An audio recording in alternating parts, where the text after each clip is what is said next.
All right. I think we're going to be ready. I think we're going to be okay. I think we might. I don't know.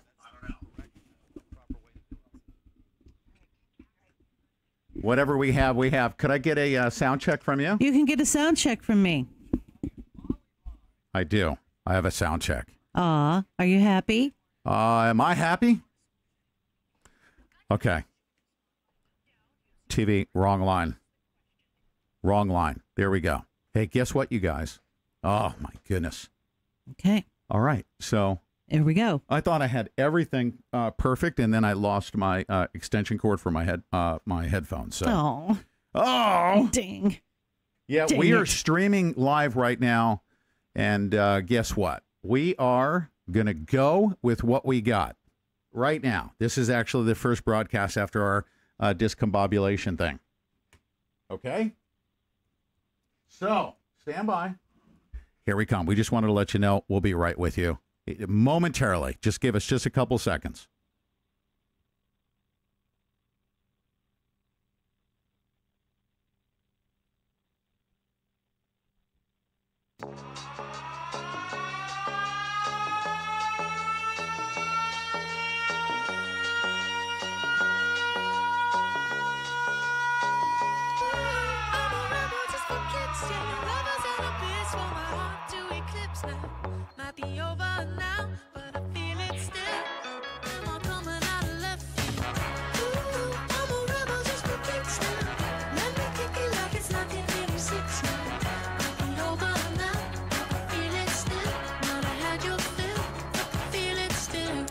You guys have no idea what you're about to see right here. You guys have no clue, okay, what it takes to do this right there. Boom. To get that, okay, and to stream out where we're streaming and to do so the way we do things, we do things. We do it. We do it. And, you know, the camera angles and the lighting and all that stuff, believe it or not, you switch from, you know, max, you get everything absolutely perfect. You get all the filtering, you do all that stuff, and just going to look one way at one particular moment, and then you switch up like we did. Mm-hmm. Hey, you know what's, here's the beautiful thing, and I'm sharing this with our listening audience because, you know why? Because Why? you guys made this happen. Yes. We were actually in a situation where, you know, I told the story the other day, one computer after the other, beginning, you know, back in November or the end of, why? Mm-hmm. So stupid. I'm going to switch to my headphones here if it still causes me problems. But anyways, I was telling everybody that, you know, we had one computer, two computers, three computers. I was conspiracy theorizing, and then I was just ignoring it all. And then you get to 4 or 5 computers, okay? And then finally you're just thinking about, you know, I felt, can you freaking imagine this crap? It's giving you a hard time. It's worse than a hard time. Yeah. And I scrambled right at the last second to... There you go. Huh? There you go. There I go what? You got it. I do? Oh, you don't? How do you know? I don't know. I just have a feeling. Because you're answering me? It's just so messed up right now. I'm about to go to my headphones. You're about to go crazy. No. I was saying that we were going to get a show off today. We weren't going to skip today. I actually should have skipped today, but we missed you guys so much that that we wanted to come back. But, you know, you go from one computer to the next computer to the next computer. Next thing you know, you got 5 major computers, or Mac, main Mac tower, all of that stuff. Now, somebody was saying, oh, you don't want to let them know what's happening. Really? Okay, that's like somebody's stabbing you, and they're just taking a shovel to your face, and then you're in the backyard. Like, I don't want them to know that they're really, really pummeling me with enthusiasm. And somebody walks up while you're down in the hole, and they're pounding you in the face with a shovel, and you're saying, you know what? Just don't give him any credit for what he's doing. Just suck up the pain and just don't cry for help. You'll give him the satisfaction of being able to stab you and pummel you with the, right? Yeah. No, I actually needed to call out for help. Yes. Because I'm in a freaking hole taking a shovel to my face. Oh my God. This is just unfreaking believable. I think we might be okay right there. There you go. Something just happened, Major. All right, so, ladies and gentlemen, when I walked up to today's show, I said, we're not going to stress. Yeah. I'm going to do the show right at 11 o'clock. We're going to send out updates, and whatever we got, we got. And boy, do we got. Yeah, we're talking gun control today. Wow, what a frenzy. Hold on a second. You just totally screwed everything up. I did? Yeah. Oh, yeah. Absolutely.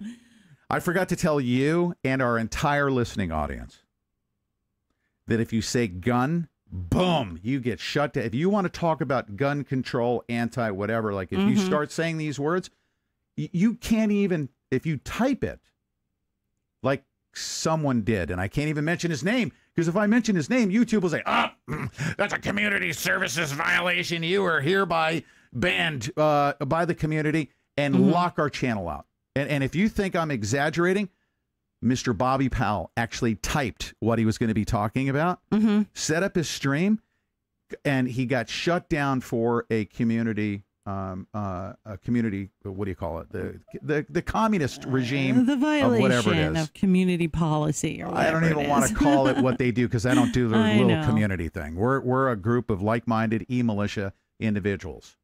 If we put in the title what we're going to talk about, I put actually in the tags, and the tags say, oh, if somebody comes and searches for this, they'll land on our, if I type, anti-gun, whatever it is that they don't want, they will shut our channel down. They do. That's how bad the censorship is. So in today's description, guess what I put? SpongeBob. Okay, today's show is about SpongeBob.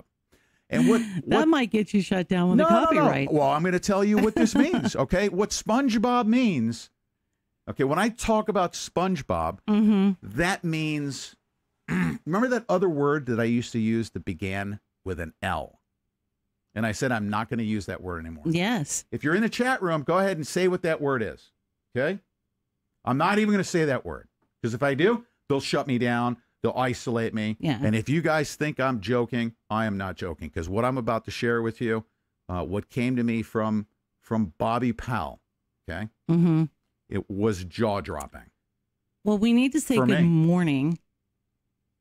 Oh, can I finish my statement first? No. Okay. Because I know you. I know what you're getting ready to do. No, my statement lasts 2 hours. Yeah, you're getting ready to go on a rant. Okay. And I'm just stopping you. Take a deep breath. All right. Who am I saying hi to? You're going to say good morning, everyone. Today is Wednesday, February the 21st, 2018. No. Here, hold on a second. We got one other camera. This one sucks, though. That's okay. Hey, everybody. How are you? We got blue lights in here, and it's washed out, and everyone's saying, "Oh my God, it looks terrible." I want to see what it looks like on the screen. Oh, it doesn't look bad. It doesn't matter how long it looks, but I'm gonna have a camera there. We're gonna do Cooper cam. We're gonna have a camera on Cooper. I'm just kidding. We're not gonna have a camera on Cooper. No, we can't do that to poor Cooper. He's not feeling well today. All right. So normally on my regular computer screen, I look up in the upper right-hand corner and I say, "Today is Wednesday, February 21st."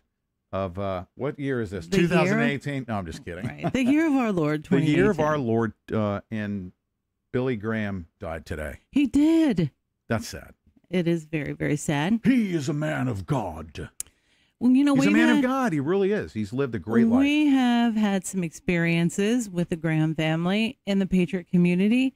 We really need to thank them for that, of course. When we went to Baltimore, we interacted and got to speak with, at length, his team that goes out in a crisis situation like that. And it was very nice. And then, of course, they did a great job. And of course, then we have Franklin Graham, who actually took the time and went to Burns, Oregon. And, yes, exactly. And helped that out. So they had a great mission. I'm sure that Franklin Graham is going to keep doing what Graham Ministries does, right? I'm sure. Yep. I'm sure. Yes. There were, Oh, no. Oh, see? Now, I said I was not going to stress, and I'm just going to be I'm literally logging into Feedly on this computer for the first time. Oh, really? Yes, I am. And I want to put stuff up on the screen.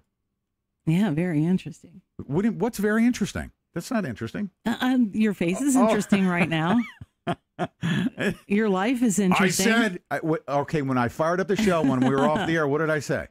You said, I'm not going to panic. I'm going to just be me, and it's going to go with what we got. And we're going to go with what we got. Yeah. Because we could have put it off until tomorrow, but we weren't going to do that. Okay. Mm-hmm. So do me a favor, say hello to people in the chat room while I get my my Feedly sign in. Okay, terrific. I'm going to say hello to a few people in YouTube.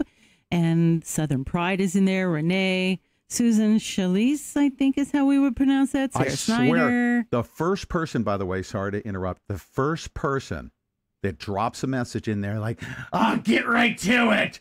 Get to it. Why make your point? You know, guess what I do? I'm going to delete you. Okay. Because if your brain is that rewired to where I need to be shoving content down your face every 30 milliseconds and you can't sit there and let me get my password to Feedly, we don't want you. Right? Yeah. No, actually, we love you. We want you to stay. Just know I'm fumbling right now. It's okay. Go ahead and fumble. And then we have Rob Carpenter, I see, Bobby Boucher, Snoogans, 1984. Stand by. And Bonnie 55317. Hi guys, those are the folks on those are the folks we're saying hello to this morning on YouTube and everybody else. Then we have Marilyn Montgomery on Facebook, Kenny Earhart, Stephen Hadeen. Hey, Stephen. Get a chance to talk to him. Who else? Lance Walden, Sherry. Oh, you know what? I'm going to pronounce this last name wrong. Wozniacki? Oh, it's Wozniacki. Wozniacki. Maybe. Oh, my gosh. Wozniacki. I'm going to get in so much trouble. There we go. I have my headphones on. And Cindy on. Bean Beetle. And who is Cindy? Cindy is the owner of your official mascot, Pete the Bull. Oh. Yes. Kenny Earhart. Hello, Diane. There we go. Now I'm all set. Celine Cuomo. Now I don't have a problem with and of course, the wonderful Karen Peterson. Karen Peterson. Hey, good morning, everybody. All right. Now, if you guys missed us, that's great. If you did miss us and you need me to be shoveling content down your gourd, it's going to be a couple more seconds here. Oh, look at this. Jerry Cunningham. We got a lot of folks in Facebook today. We want to say hello to Periscope and the folks out there on Periscope. I can't see the screen for Periscope, so I don't know who all's out there. You know who I'm also say hello to the people over on, because I also sent out, I think maybe accidentally, they don't want me over there. Readout News. Oh, okay. Say hello to Readout News. Hello, Readout News. Yeah, we're on Readout News as I just saw it. I actually, when I click the button, it's sent out to everyone, including Readout News' channel. Yeah. Well, if she feels uncomfortable with that, she can, shut it off. We won't be mad. Do they have enough minutes on their channel? That's why we ran up last time.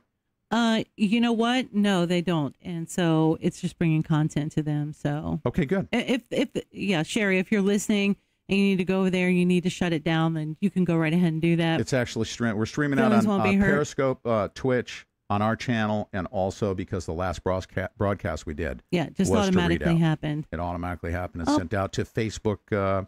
Regular Facebook Live as well. I got to tell you, one of my favorite people, you can't talk to him, but I'm allowed to. Eric E.J. Parker's in the house. Yeah. He was out there with the Streaming Eagle. Yeah, he was. They've been doing some great work up there in Idaho. If she's the Streaming Eagle, is he a Streaming Eaglet? Do not call Eric Parker an eaglet. Compared to... Do not do that. Little Mighty Mo. Mighty Mo. Huh? Yeah. We got Mighty Mo. Mighty Mo, the Streaming Eagle. Yeah. We got to come up with something. Eric's the guy on the bridge. That's all. No. That's what he says about himself. We love him. It has to do with cryptocurrency. Yeah. We're going to be launching Bridgecoin. The guy on the Bridgecoin. Right. It was one of the best comments I've ever seen come from him. Yeah, we're not doing Bitcoin. We're doing Bridgecoin. Right? It's hilarious. That's right. He's a great patriot, and I appreciate him. Awesome. They were out. Love him every day. Oh, that's another thing. I have the video rendered.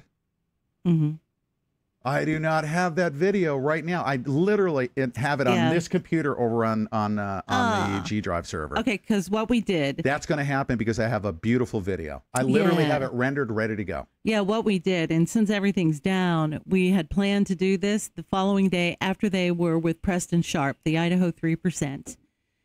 And Pete did this wonderful video thanking the Idaho 3% and Andrea Parker and Katie Beatty, our lovely, awesome folks from Burns, Oregon. Yeah. And just kind of did a little tribute to them for stepping up and being the awesome patriots that they are. And we have such an awesome video. I'm actually ready to upload the thing, and I will upload it to. I was going to play it on the show, the last show that we did. Yes. But that's where. And we did ask for permission for the footage, so. We're on freaking eggshells. Can you imagine? Oh, no, that's more of a joke than it is anything, but we did ask. That is so hilarious. We're like, do we have it? You sent out a tweet. Can I retweet it, please, with permission? Oh, my God. Can you imagine that? Huh? Yeah. We're not going to go off on a tangent like that. We are not. But listen, you know what retweeting is, right? I do know what it is. I hate Twitter. You hate Twitter. Oh, it is like Satan's hub or something. I can't stand it. Okay? Yeah. You know, a bunch of freaking gooftards off in the corner. I've been on Twitter. Are you allowed to say gooftards? Gooftards, yeah. Oh, somebody's going to be offended. Okay, a bunch of gooftards. There were gooftards right. that literally, it just cracks me up just watching these freaking trolls, okay?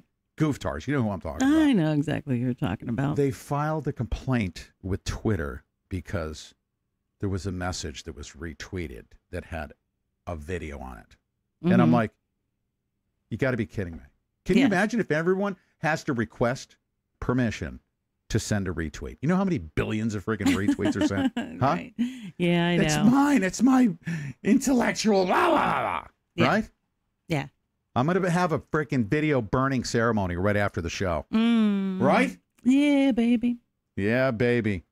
All right. I still haven't been able to get into my Feedly. Okay. But we have people on the telephone line. We got Holly's she's been so upset. Holly, here. You ready? Let's see if our phone line is working. Holly, can you hear me? Yeah.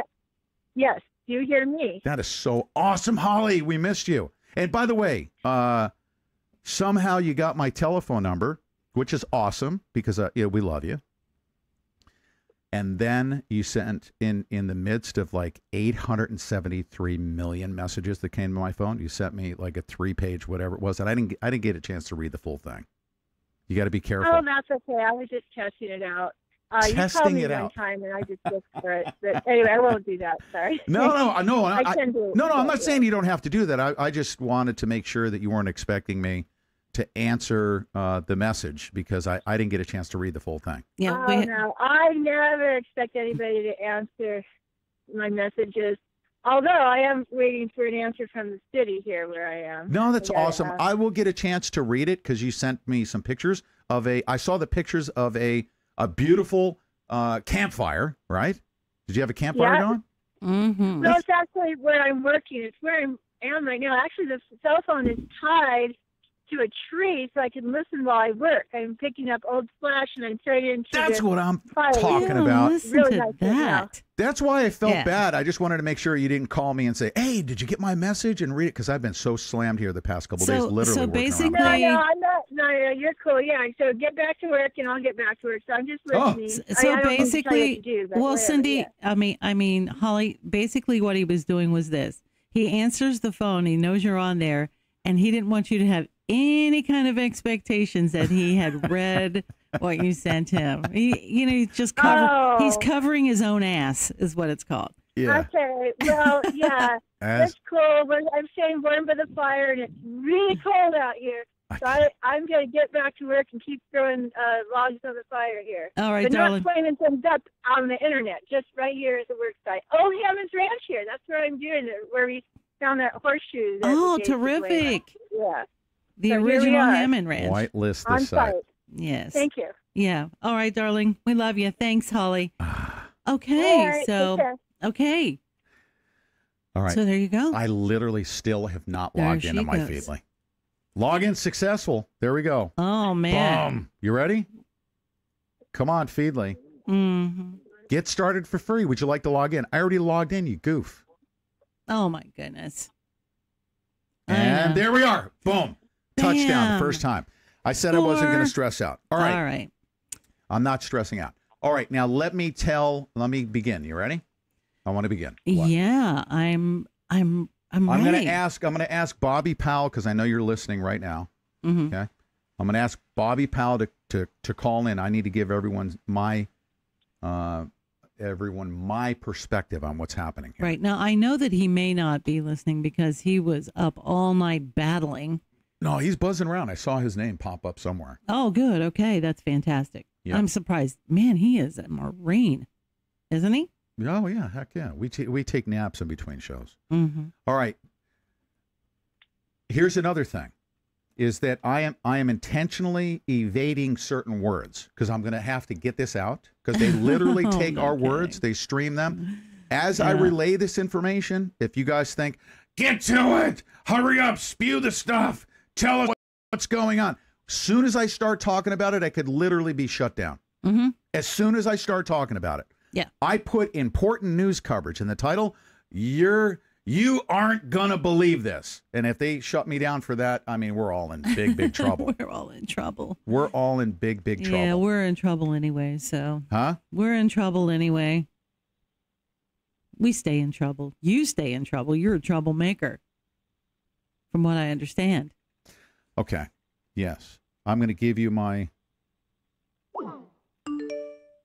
What was that? I don't know, but I liked it. You did? It was kind of cute. I heard, oh. I did too. Does that mean that Skype is shut down? No. I'm going to go to headlines right now. Stand by. I swear, if somebody says, you should have waited till tomorrow. You should have. Seriously, we get like these curmudgeon-y people. I know. People are so grumpy these days. They're like, oh my God, you should have waited if you weren't ready to start shoveling content into my face. Be Jeez. nice. Be nice to your listeners. No. Our listeners are awesome. The majority of everybody. Yeah. You just get one person that says, oh, Pete, if you weren't ready to do a show, you should have come back tomorrow. I'm like, sorry. You are hilarious right now. Yeah. You are. Did you know? Here he is. There's this guy right here, and I'm going to put it up on the screen. And this is the first time that I'm actually going to do screen capture. You ready? Here we go. Here we go. I hope this works. I hope Screen it does capture. too. And transition to that. Boom. Boom. There you go, baby. First time. And that's a major thing too, by the way. No thanks. I don't care about DC caller. No, shut that down. I don't want any Viagra. Unbelievable. These people make big bucks on Viagra. Yeah. And why are they sending me Viagra pills and they don't send you Viagra pill ads and they don't send them to you? Oh, shame on them for... They're like, we've been in your computer. We know how old you are. And we heard you in the background saying you were too tired tonight. Mm-hmm. I never say that. That's how those ads come to you, by the way. That's how they get up there. Get up there. No pun intended. All right, Parkland Survivor. Yeah. This guy right here is who I want to feature, okay? The media is using this tragedy to push, I'm going to say it. You ready? Mm-hmm. Gun control. There we go. Now we're starting to stream out words that literally are going to get censored. Mm-hmm. Now Facebook and YouTube are going to start putting me into a little box, and they're going to start listening to my words, and then they will probably have a person live listen. And if I am bullying, because the people in Florida, of course, the children, mm-hmm. they have to express themselves, which they should, because people died. Okay, we're going to talk about the fact that people did die. I'm not a knucklehead to go out there and say, it's all acting. It's not all acting. These people are so evil mm-hmm. that they will literally kill people to use that as a means to propagandize and take guns out of your hands. Right. And do I think that's happening? I know with 100% certainty that that's happening. 100% certainty that that's happening. This kid right here, Brandon Minoff, an 18-year-old survivor of the Florida school shooting, slammed the media for politicizing the aftermath of the Daley incident. Okay? Minoff, who was previously interviewed by CNN and MSNBC, he told Fox News Tuesday that too many media outlets are focusing on gun control rather than the 17 people who died in last Wednesday's shooting. I say that as well. Mm-hmm. I say that as well. Here, hold on a second. Give me that remote. Here we go. I say that as well. That no, I'm sorry. There we go. Thank you very much. You're welcome. People died. Okay. Mm-hmm. They will set, I believe, and this is a conspiracy theory that I have not been able to factualize. But what I do know is that they want to take a crisis and they're okay with people dying. Why? You see why it's okay for people to die. Because they grab that and politicize it, mm-hmm. and they whore out their children. Mm-hmm. They use kids and put them in front of their CNN cameras. They know who to get in front of their CNN cameras. This guy, Dave Hogg, mm-hmm. Dave Hogg, I'm not bullying. I literally can't even say this. They're going to flag me for bullying a kid who's been traumatized. Mm-hmm. This is the situation that we're in. Is if I relay as a member of the news media, I'm an independent news media person. And what I'm going to relay to you is that Bobby Powell found out that this kid, Dave Hogg, is not 17 years old. He was in Redondo Beach, mm-hmm. and they use undercover detectives and agents and so on and so forth. He found the guy's mugshot. And these are facts. This is not bullying, okay? And if, in fact, Bobby Powell was incorrect, I would be shocked. Because Bobby Powell vets his stuff. And he found the kid's criminal record, same exact kid. He was convicted of methamphetamine abuse or possession, I think it was. Methamphetamine possession. I'm not going to go into all the details, other than he has a criminal record which indicates that he's not a 17-year-old. He was in Redondo Beach, at Redondo Beach High School. And I don't know what his exact age is, but Bobby Powell's going to be calling in, and I think he's calling me right here. Bobby, you there? Yeah. That's what I was hoping. Yep, that's me. I'm Mr. Anonymous. Yeah, do me a favor, would you please? Do not say like words like gun control. We need to change our language. We're going to call this Dave Hogg guy, we're going to call him SpongeBob. Okay? So if we say SpongeBob and we say something disparaging towards SpongeBob, can they say that we're bullying SpongeBob? Right? Okay, let's address some of these issues.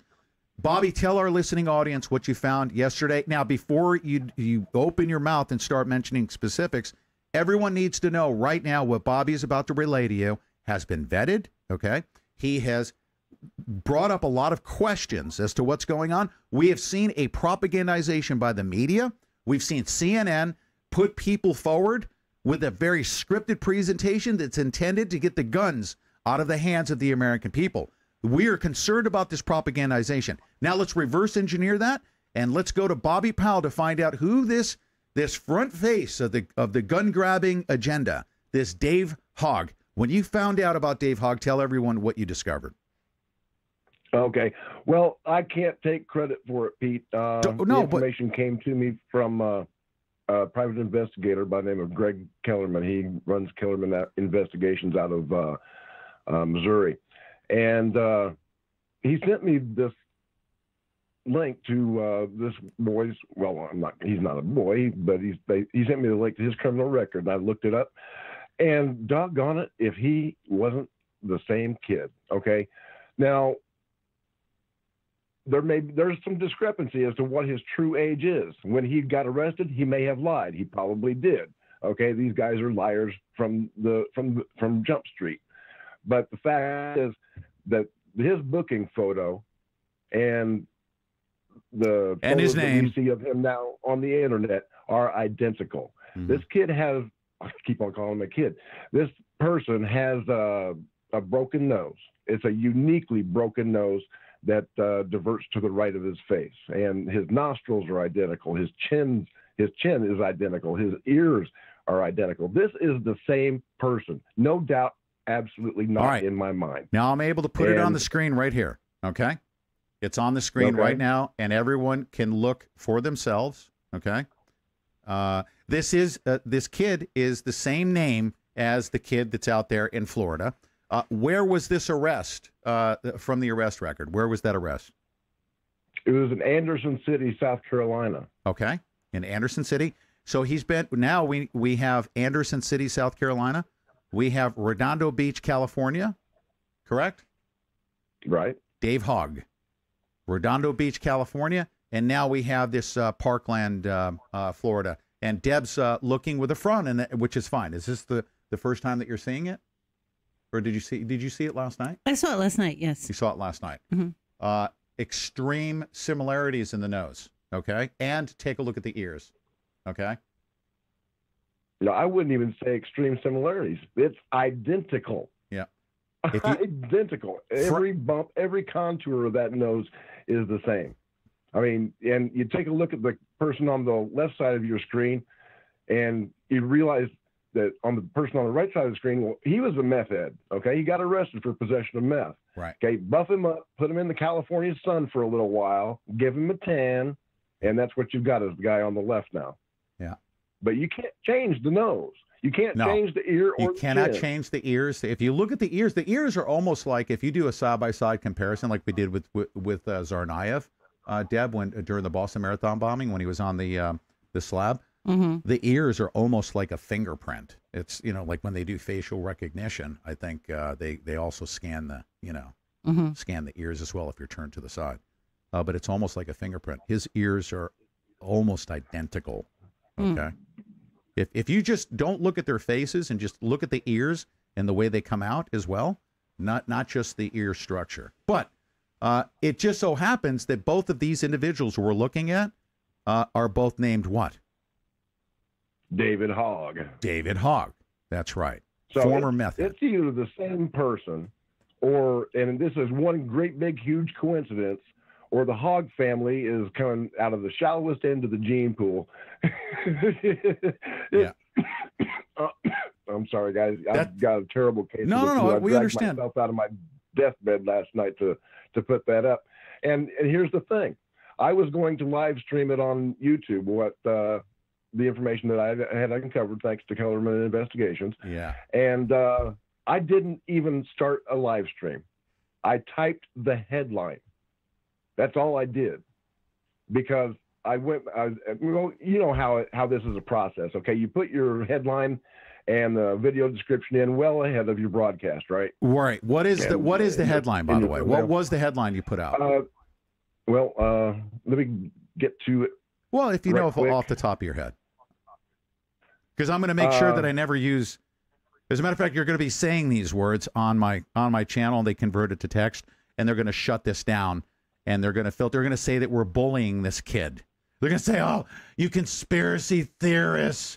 You went out and found another guy that's not related, and how dare you do this at a time when he's been so traumatized?" Right? Yeah. Well, have you seen the pictures of him and the rest of his crew just laughing and yucking it up? They don't seem like they're really traumatized whatsoever. They seem like they're getting off on their rock star status now. Dude, can you imagine that I can't even speak right now? I'm so afraid to speak. This has such a chilling effect.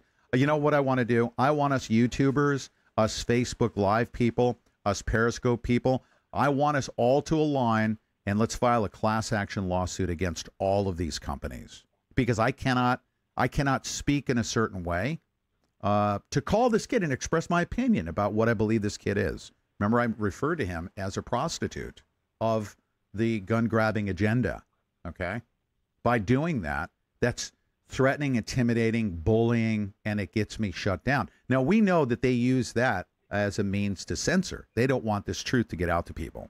So I believe they're doing it maliciously to say, well, you said something disparaging towards our people, our Marxists. you know, and that's bullying, and you can't do that, and we're going to shut you down.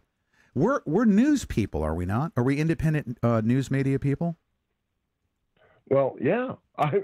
I started off as a mainstream media journalist. I covered the Gulf War for CBS and was a stringer for CNN during the first Gulf War out in Colorado Springs. I was covering NORAD and NATO and Peterson Air Force Base, Fort Carson, and the whole 9 yards. And so I've been a professional journalist all my life, except for the years that I was, in a wheelchair and disabled. But I've gotten well past that and gone back to my first love of journalism. So I've been a real journalist now for almost 35 years. Yeah. I've never done anything else outside of the Marine Corps. Well, I take that back. I worked at Wendy's for a little while. But this is what I've done. It's what I've always done. And you know that my show, The Truth is Viral, has a motto. It said, saving lives and winning souls for Jesus Christ. My show is a lot more religiously based than most. And lying has no part in my mission, okay? In the first place, one of the big 10 commandments is thou shalt not bear false witness against thy neighbor.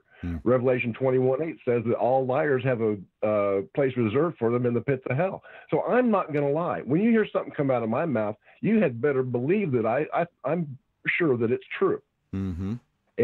And I'm not going to put out fake news. That's the sole purview of CNN and MSNBC. Mm-hmm. They're lying scumbags. And I don't. I just can't. So because it's so far away removed from my my experience as a journalist and my beliefs as a Christian. You don't lie. You just don't do it. Even if the information that you learn and put out conflicts with your previously held convictions, you've got to take that information and incorporate it into your worldview so that you can call yourself, quote unquote, woke. Mm-hmm. Now, Bob, let me ask you this. Do you believe that this particular topic is a matter of high public importance, that the American people right now need to understand, and they're not going to get this from the mainstream media because the mainstream media is complicit in what we're going to talk about.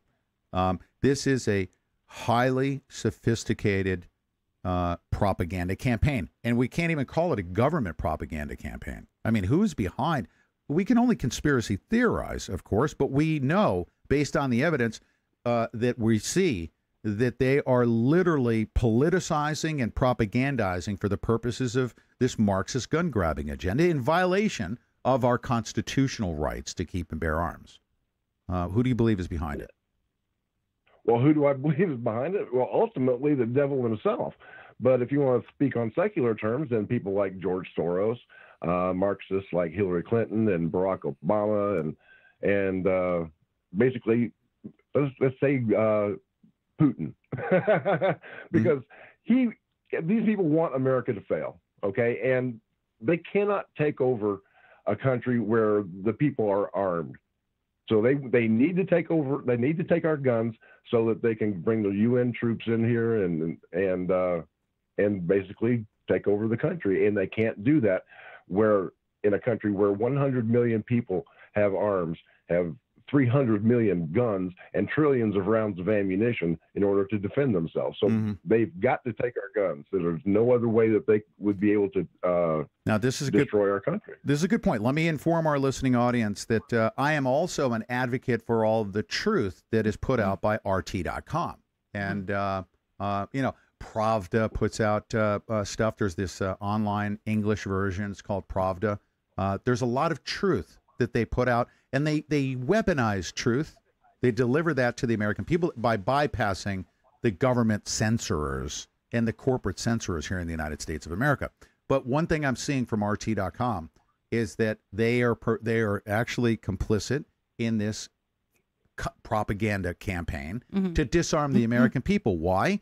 Because if they're a military enemy, you would want a bunch of Americans gunless, would you not? So I don't like RT.com propagandizing. Yeah, you know, one of the things that we can take away from this and know for sure, whether you, you know, think that this kid is, for whatever reason, he's definitely acting. I mean, they can't get past the videos that are out there where he's fumbling his lines and they're stopping and they're letting him starting again.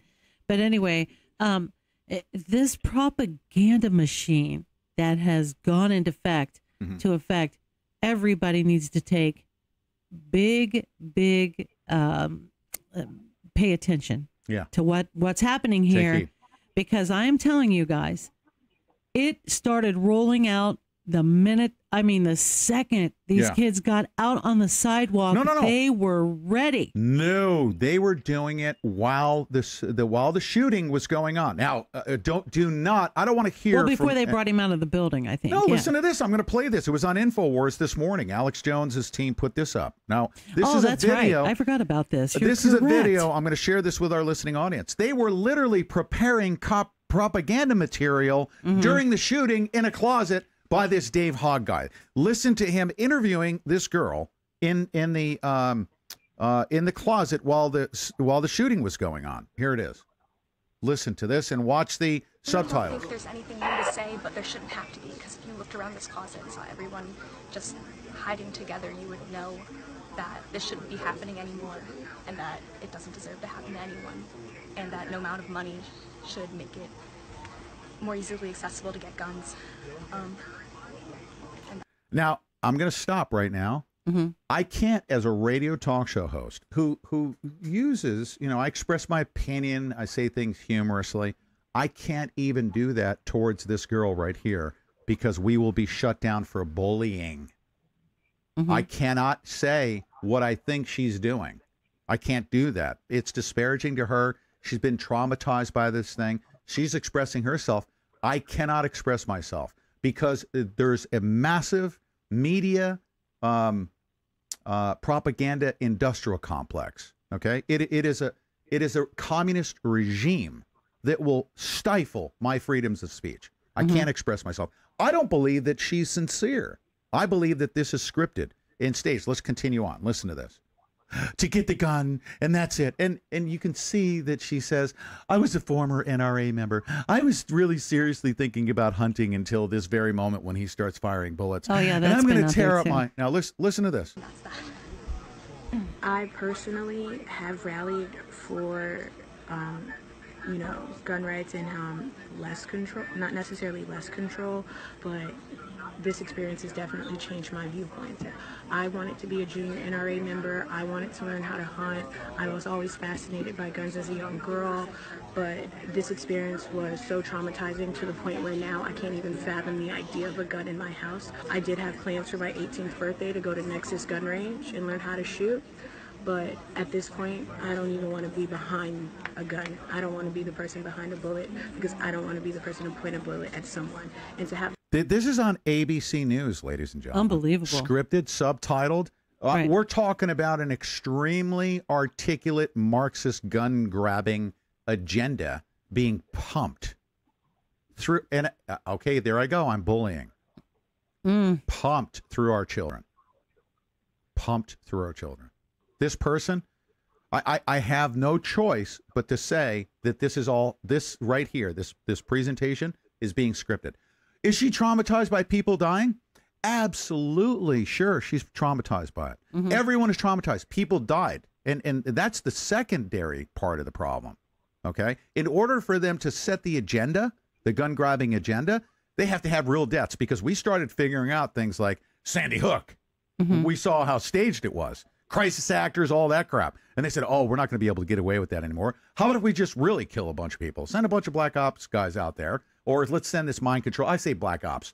Let's send black ops guys out there. Secret Service in advance. We already know Secret Service went to the school for whatever reason. I don't know why. But there was a lot of attention on this school.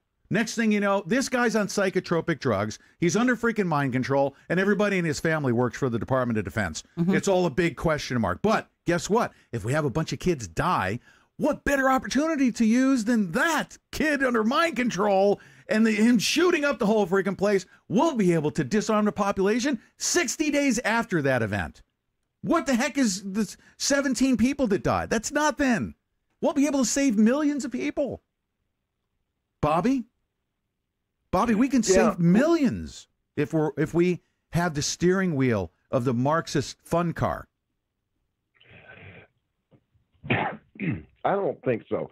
Going back to the bullying thing, this is the standard technique now that YouTube is using to keep people down, to keep people that tell the truth from being able to tell the truth. Back when the Las Vegas massacre had just happened, they were saying that Stephen Paddock had used a bump fire stock and a bipod to massacre all those people.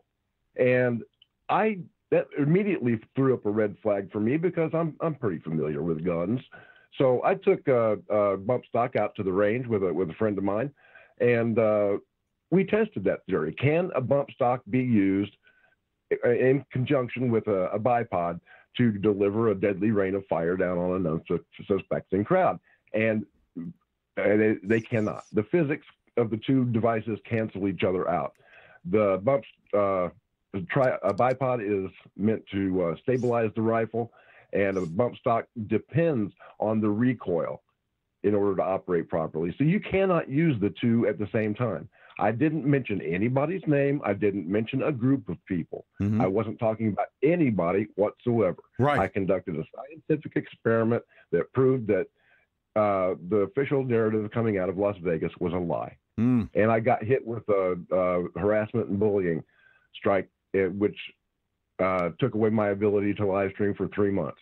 And last night, like I said, I typed a headline in.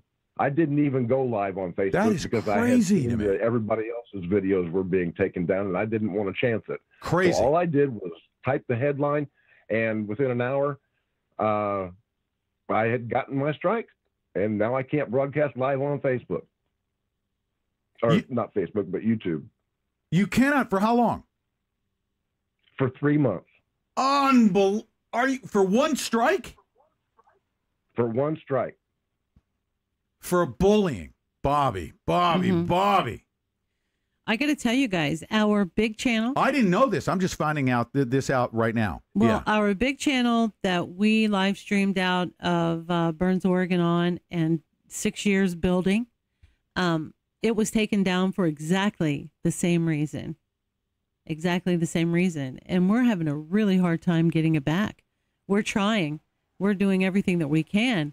But, we had, in the end, I think when they shut it down, we're close to 100,000, over 90,000 something people on our channel. And we had worked years to get that. And people need to understand that getting subscribers, they call them subs, on YouTube is not an easy task. It's just not. It's not. No, it is, I'd say maybe what would you say the ratio is? Maybe 1 out of every 100 people that'll come by will actually subscribe to the channel. Mm-hmm. Bob? About 1%.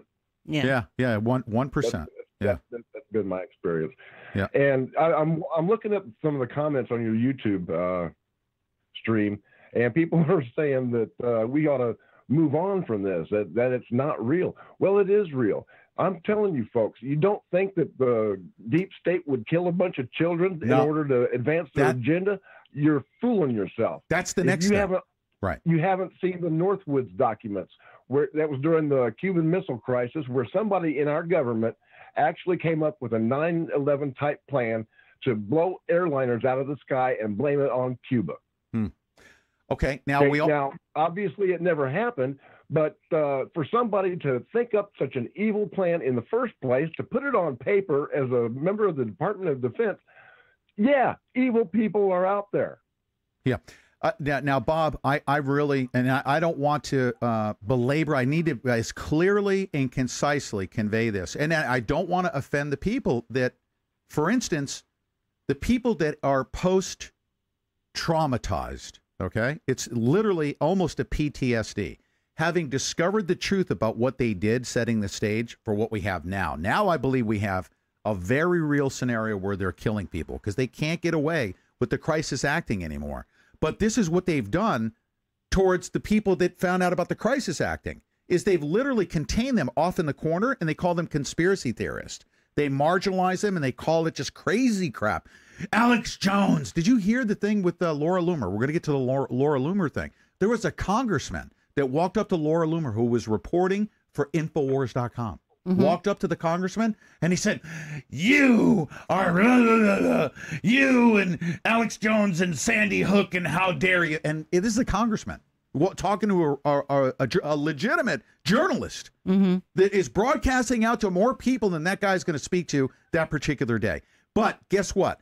He immediately knows that the Marxist bullet point number 3 is that you need to demonize all the Sandy Hookers, right? And that will keep people away from these issues, right? Because it's a conspiracy theory. People running around right now today saying it's fake, it's fake, it's fake. You do that, you literally put the dunce cap on your head, and you're serving that Marxist agenda. They've already set the stage to marginalize you, isolate you, and box you off in the corner. They want to get you out of the way. What they're looking for is the unsuspecting, unknowing human being that is still consuming mainstream media propaganda. Okay? They are literally still trying to brainwash those people. Why? Because there's 320 something million people in the country. There is a race for as many of those 320 million minds right now. And they will skull plug as many of them as they possibly can. They couldn't care less about you on YouTube. You are us and our small audience. They couldn't care less. All they want to do is to demonize us, isolate us, move us off to the side so that they can skull plug as many of the 320 million people as possible. Now, guess what? They have taken away your it's fake news type, not fake news. It's a crisis. Like nobody died. That thing is so old. They now have surpassed that point where they're using crisis actors and staging events with fake blood and all that stuff like they did with that. This is a bullying statement. The reporter that was standing on the deck, they got shot live, right?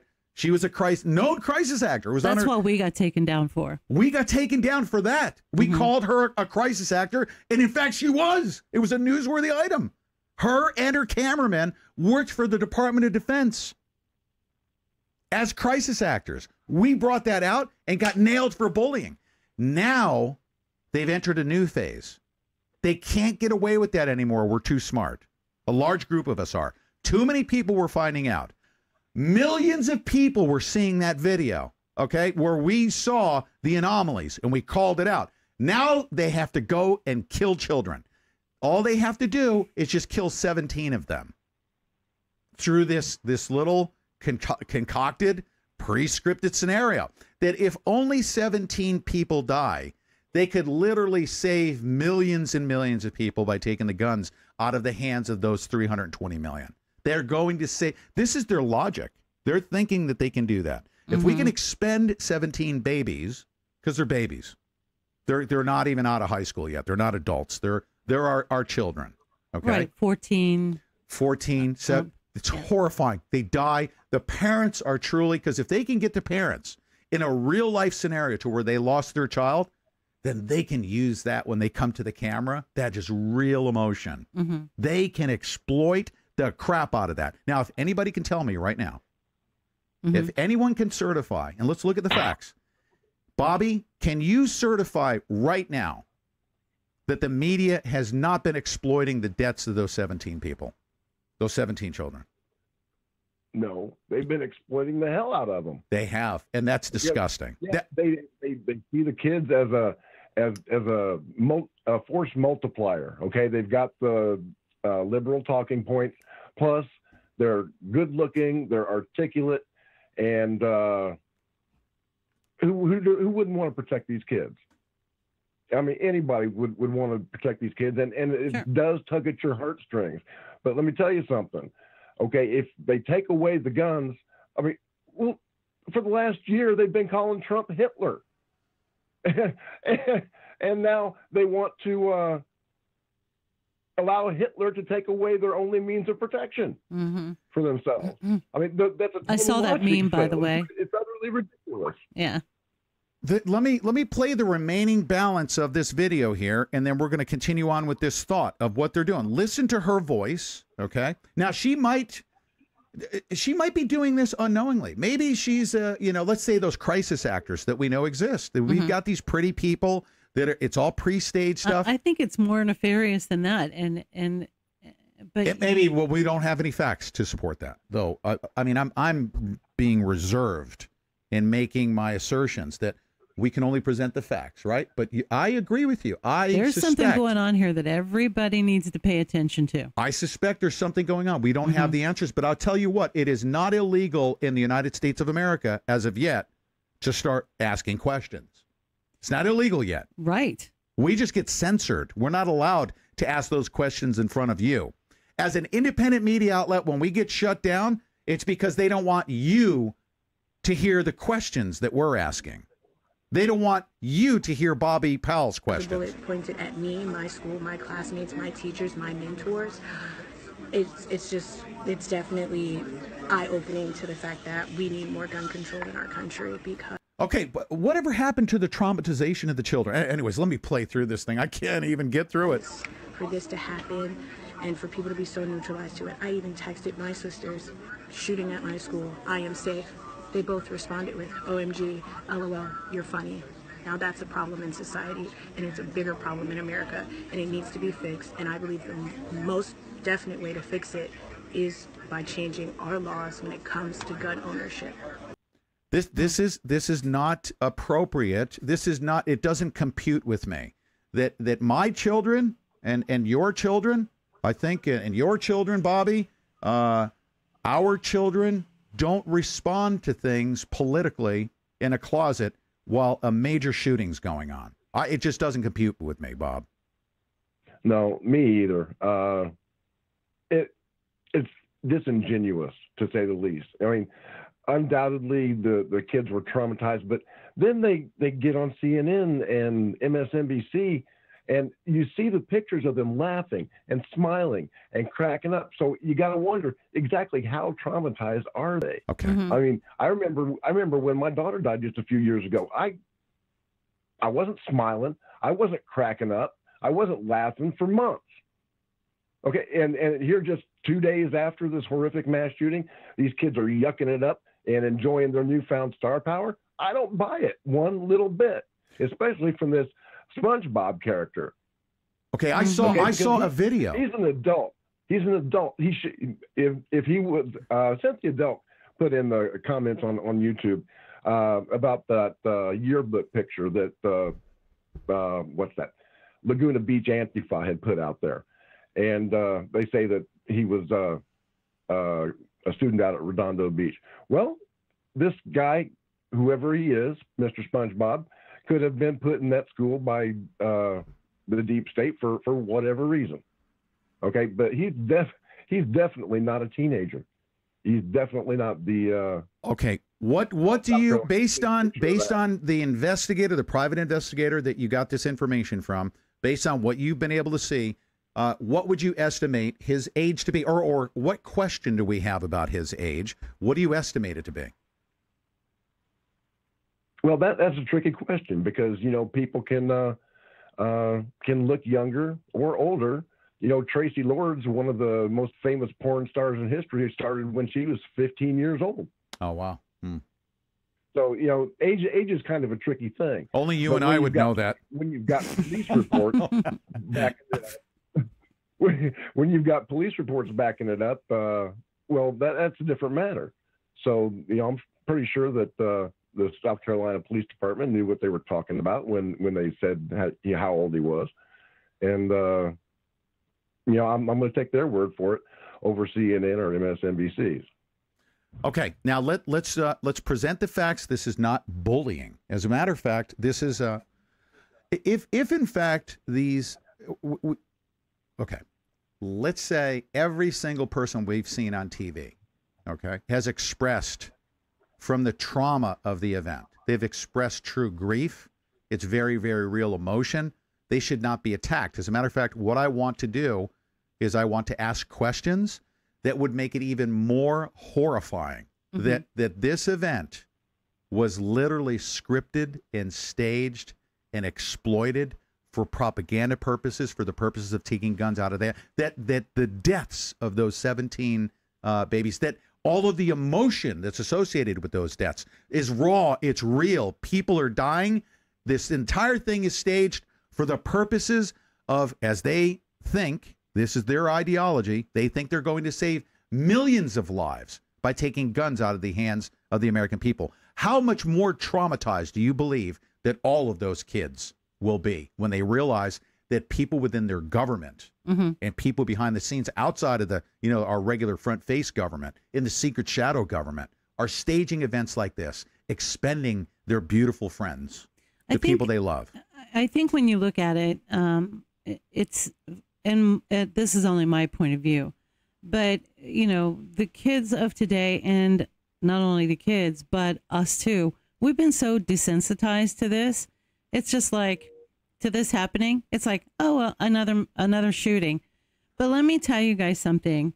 What I see happening here is that these kids are so indoctrinated that about gun control and liberal ideology and talking points, and they are all so well versed. It's like that's what they're going to school to learn. They're not learning math anymore.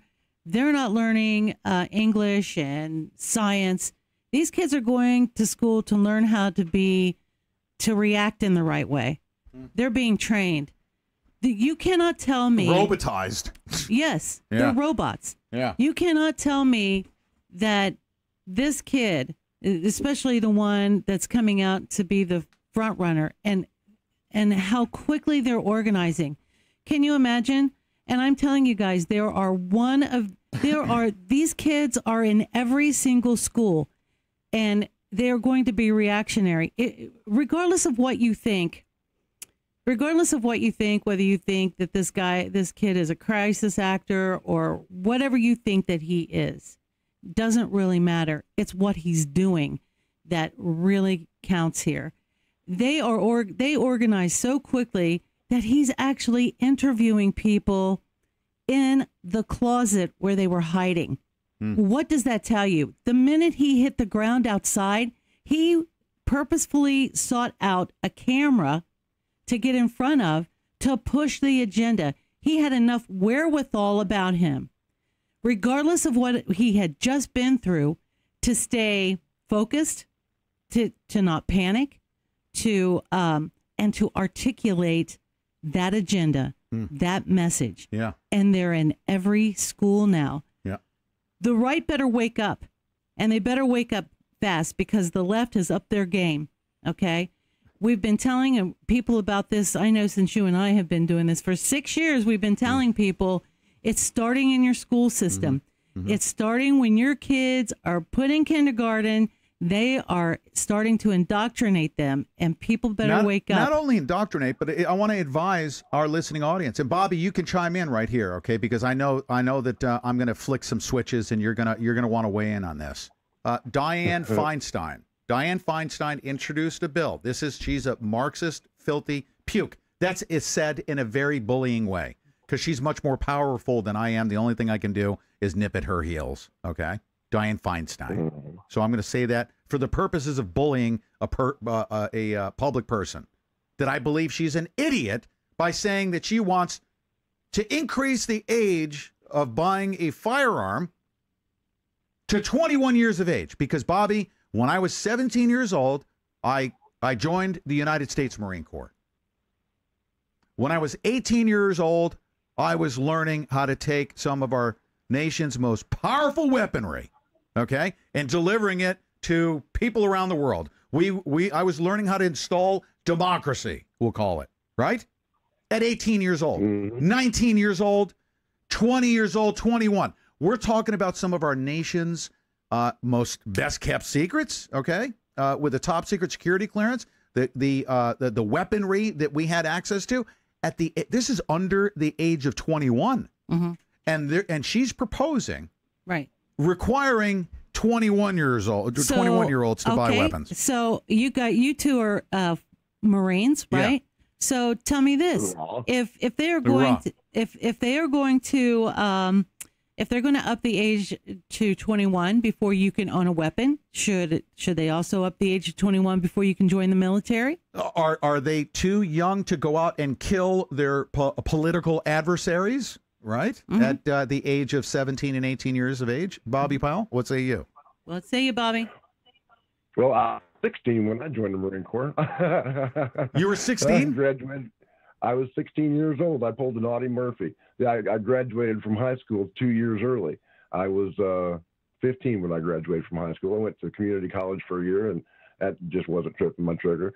I wanted to be a cop. I was taking criminal justice to become a law enforcement officer. And then I decided my brother came home from leave. He was a Marine with the 8th and I barracks in Washington D.C. And man, he looked sharp. I wanted to be a Marine.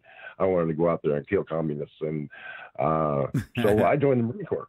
And I was such a pistol at the time. My mom signed the papers that allows a 17-year-old to enter. But we used my baptism certificate, which had a clerical error on it, which made me a year older than I actually was. So when my feet hit the yellow footprints in Paris Island, I had just turned 16 years old. So yeah, by the time I got out of boot camp, I was ready to kill communists all over the world. And now, I never did get. Now, I'm sorry to interrupt your flow, but Dianne Feinstein, okay, isn't she a high-ranking member of the Armed Services Committee? Yes, she is. Right? She has literally sent people like you to war. Correct? Well, yeah. Yeah, not a declared war. We haven't had a declared war since World War II.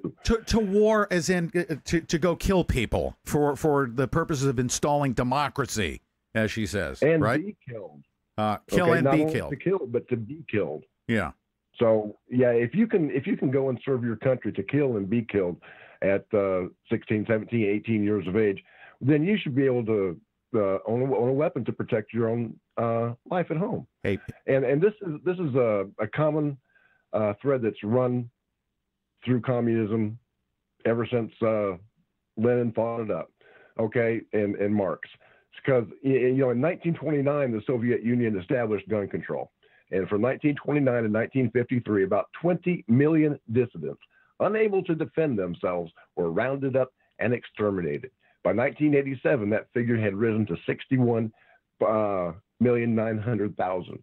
Okay, and in China, they established gun control in 1935. From 1948 to 1952, 10 million political dissidents unable to defend themselves were rounded up and exterminated.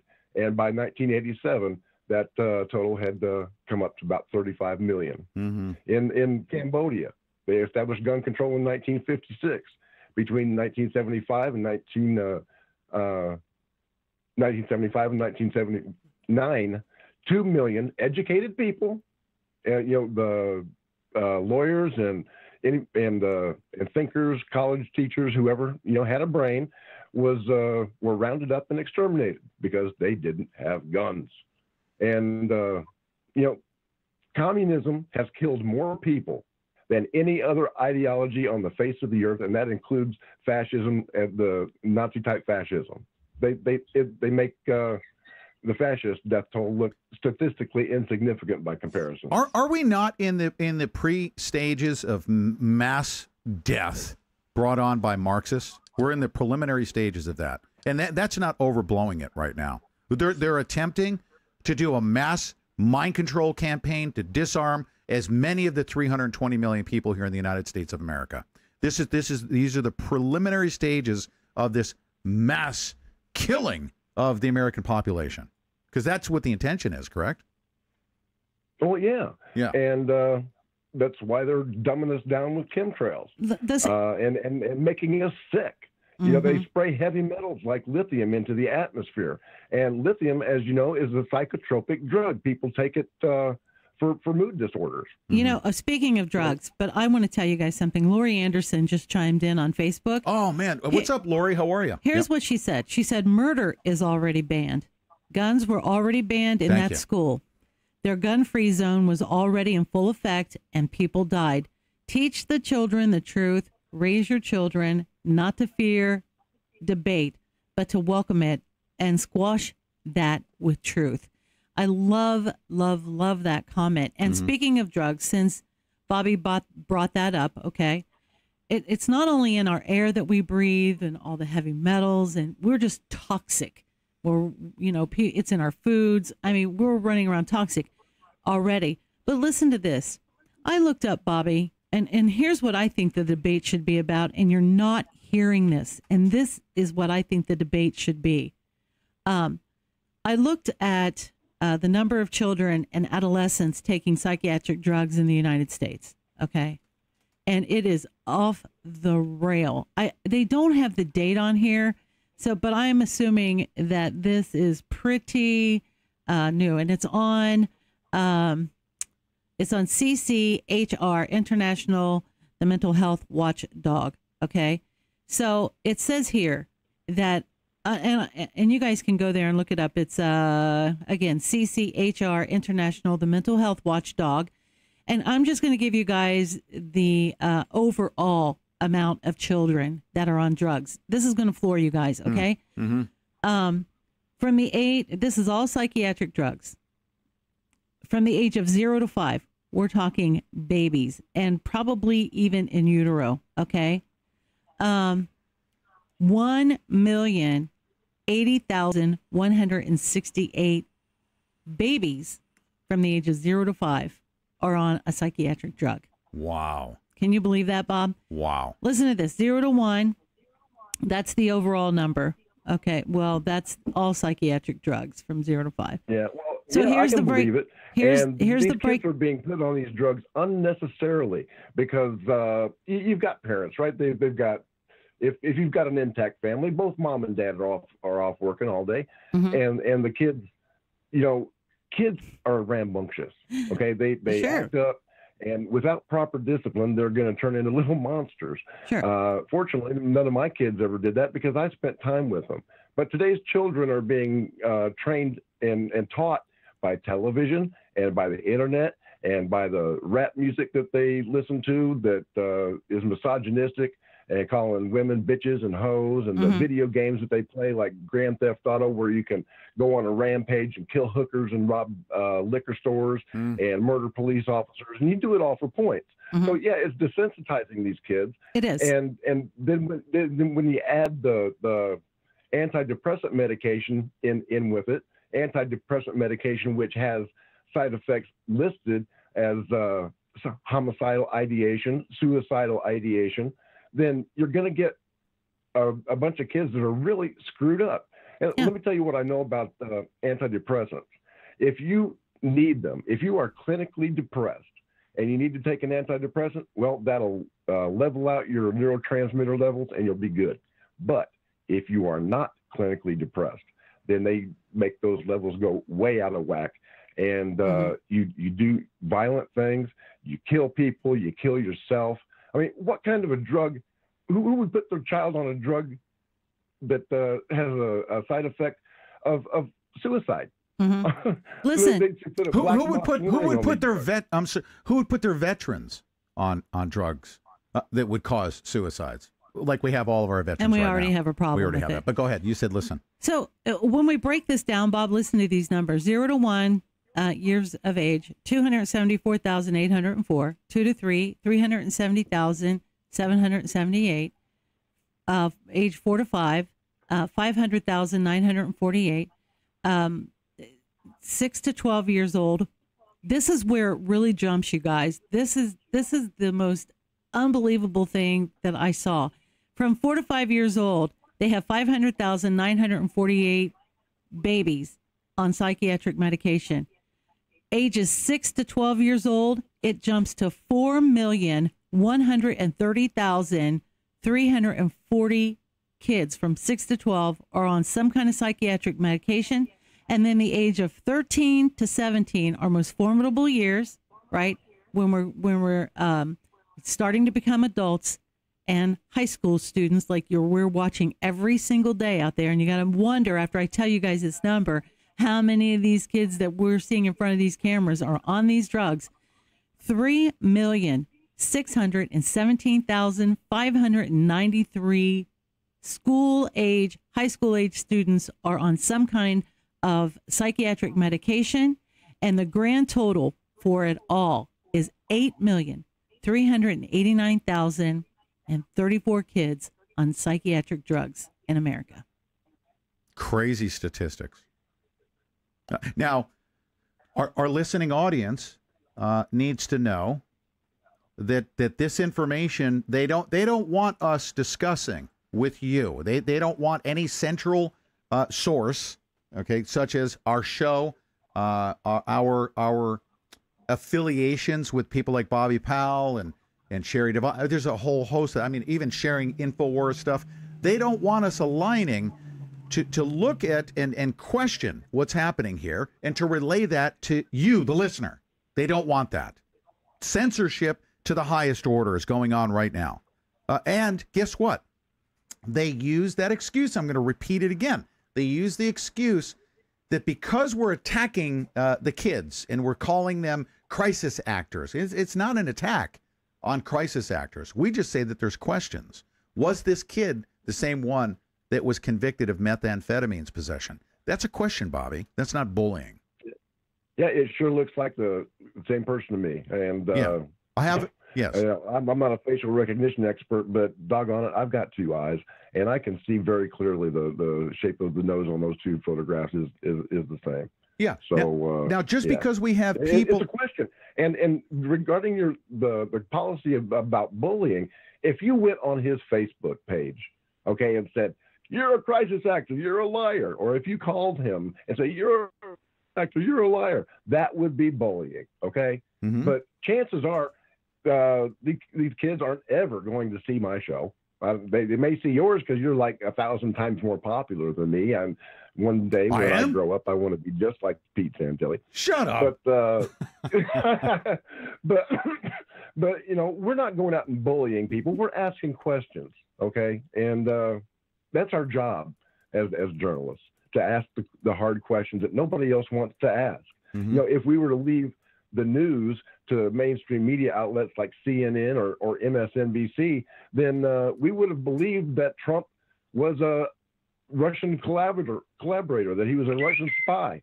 But they lied to us. They have lied to us for a long time, and they're like Anderson Cooper. He was an intern for the CIA, and one thing you never do is leave the CIA. That's Once exactly you're right. You're in for life. Okay, let's go back to CNN here, and I'm gonna put this back up on the screen. It's actually I had it up earlier, but what is CNN doing organizing anti-gun debates in Florida? Right, they're literally involved, and this was reported by InfoWars, Laura Loomer. CNN not only organizing a gun control debate town hall, but it allegedly rehearsed the event to coach participants what to say before it's televised, according to independent investigator Laura Loomer. Now, let me ask you something. I yesterday when I saw those pictures, I said to you, and I was quiet actually in the background. I said, literally, Bobby, my jaw is down on the floor right now because I was piecing all this stuff together.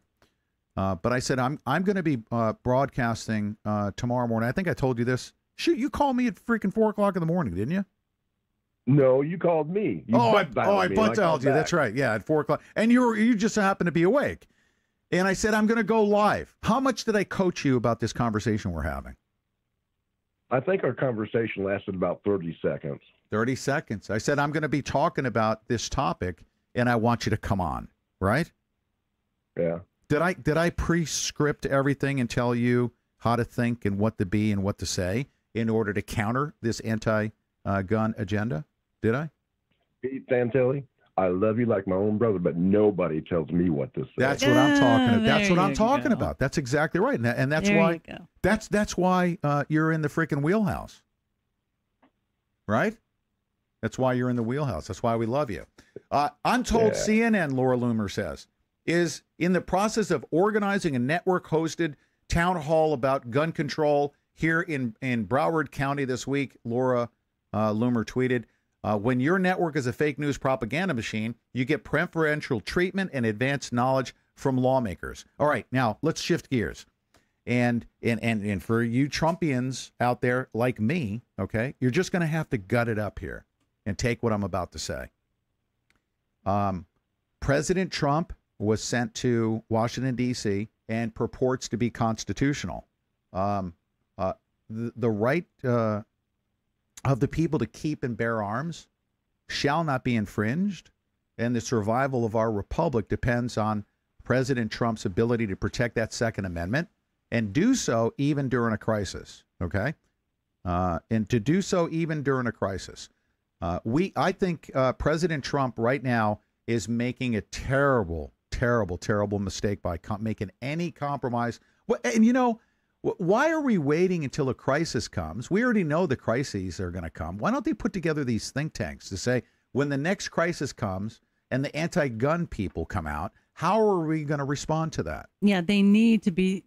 I'm telling you, they're so unprepared. The right needs to get it together. They need to get it together. Yeah. And you know what's really amazing, you guys, about this whole thing is that it's usually somebody who has more of a liberal ideology that is quick to do a mass shooting or kill somebody. You know what I'm saying? It's just, I mean, that's the facts.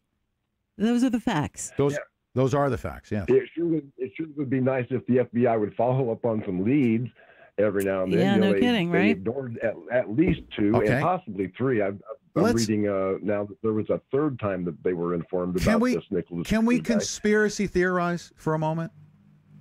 Sure. Okay. Let's say if we know over and over and over again that the FBI, as a matter of fact, everyone go look up the first bombing, the World Trade Center bombing, number one, the first one. The FBI was tracking, recruiting, hiring, training, developing, and supplying the bomb-making material. They were supposed to supply inert bomb-making material that was to be delivered to the World Trade Center tower. And it just so happens, per court testimony in federal court, that the FBI accidentally delivered real explosives. And that's what occurred with the first World Trade Center bombing. So my question to you is, if the FBI has demonstrated a pattern of recruiting, hiring, training, developing, supplying terrorists so that they can solve terrorism, doesn't that make it a dangerous precedent, especially when they allow terrorism to actually take place? They want to allow a shooting to take place, and that's why they turn a blind eye to it. Because they're complicit. Right. They're complicit in this scheme, right, to set up the emergency to have 17 kids die so that their leftist agenda will advance, and that is the gun-grabbing agenda. And that's a conspiracy theory that has been proven by a lot of facts over many, many decades of the as to the FBI's involvement. Mm-hmm. Yeah, here's a conspiracy fact for you. You remember Pamela Geller's Draw Muhammad contest in Texas, right? Yes, sir. Oh, yeah. Well, the FBI had an undercover agent in the terrorist cell that was going to carry out that attack.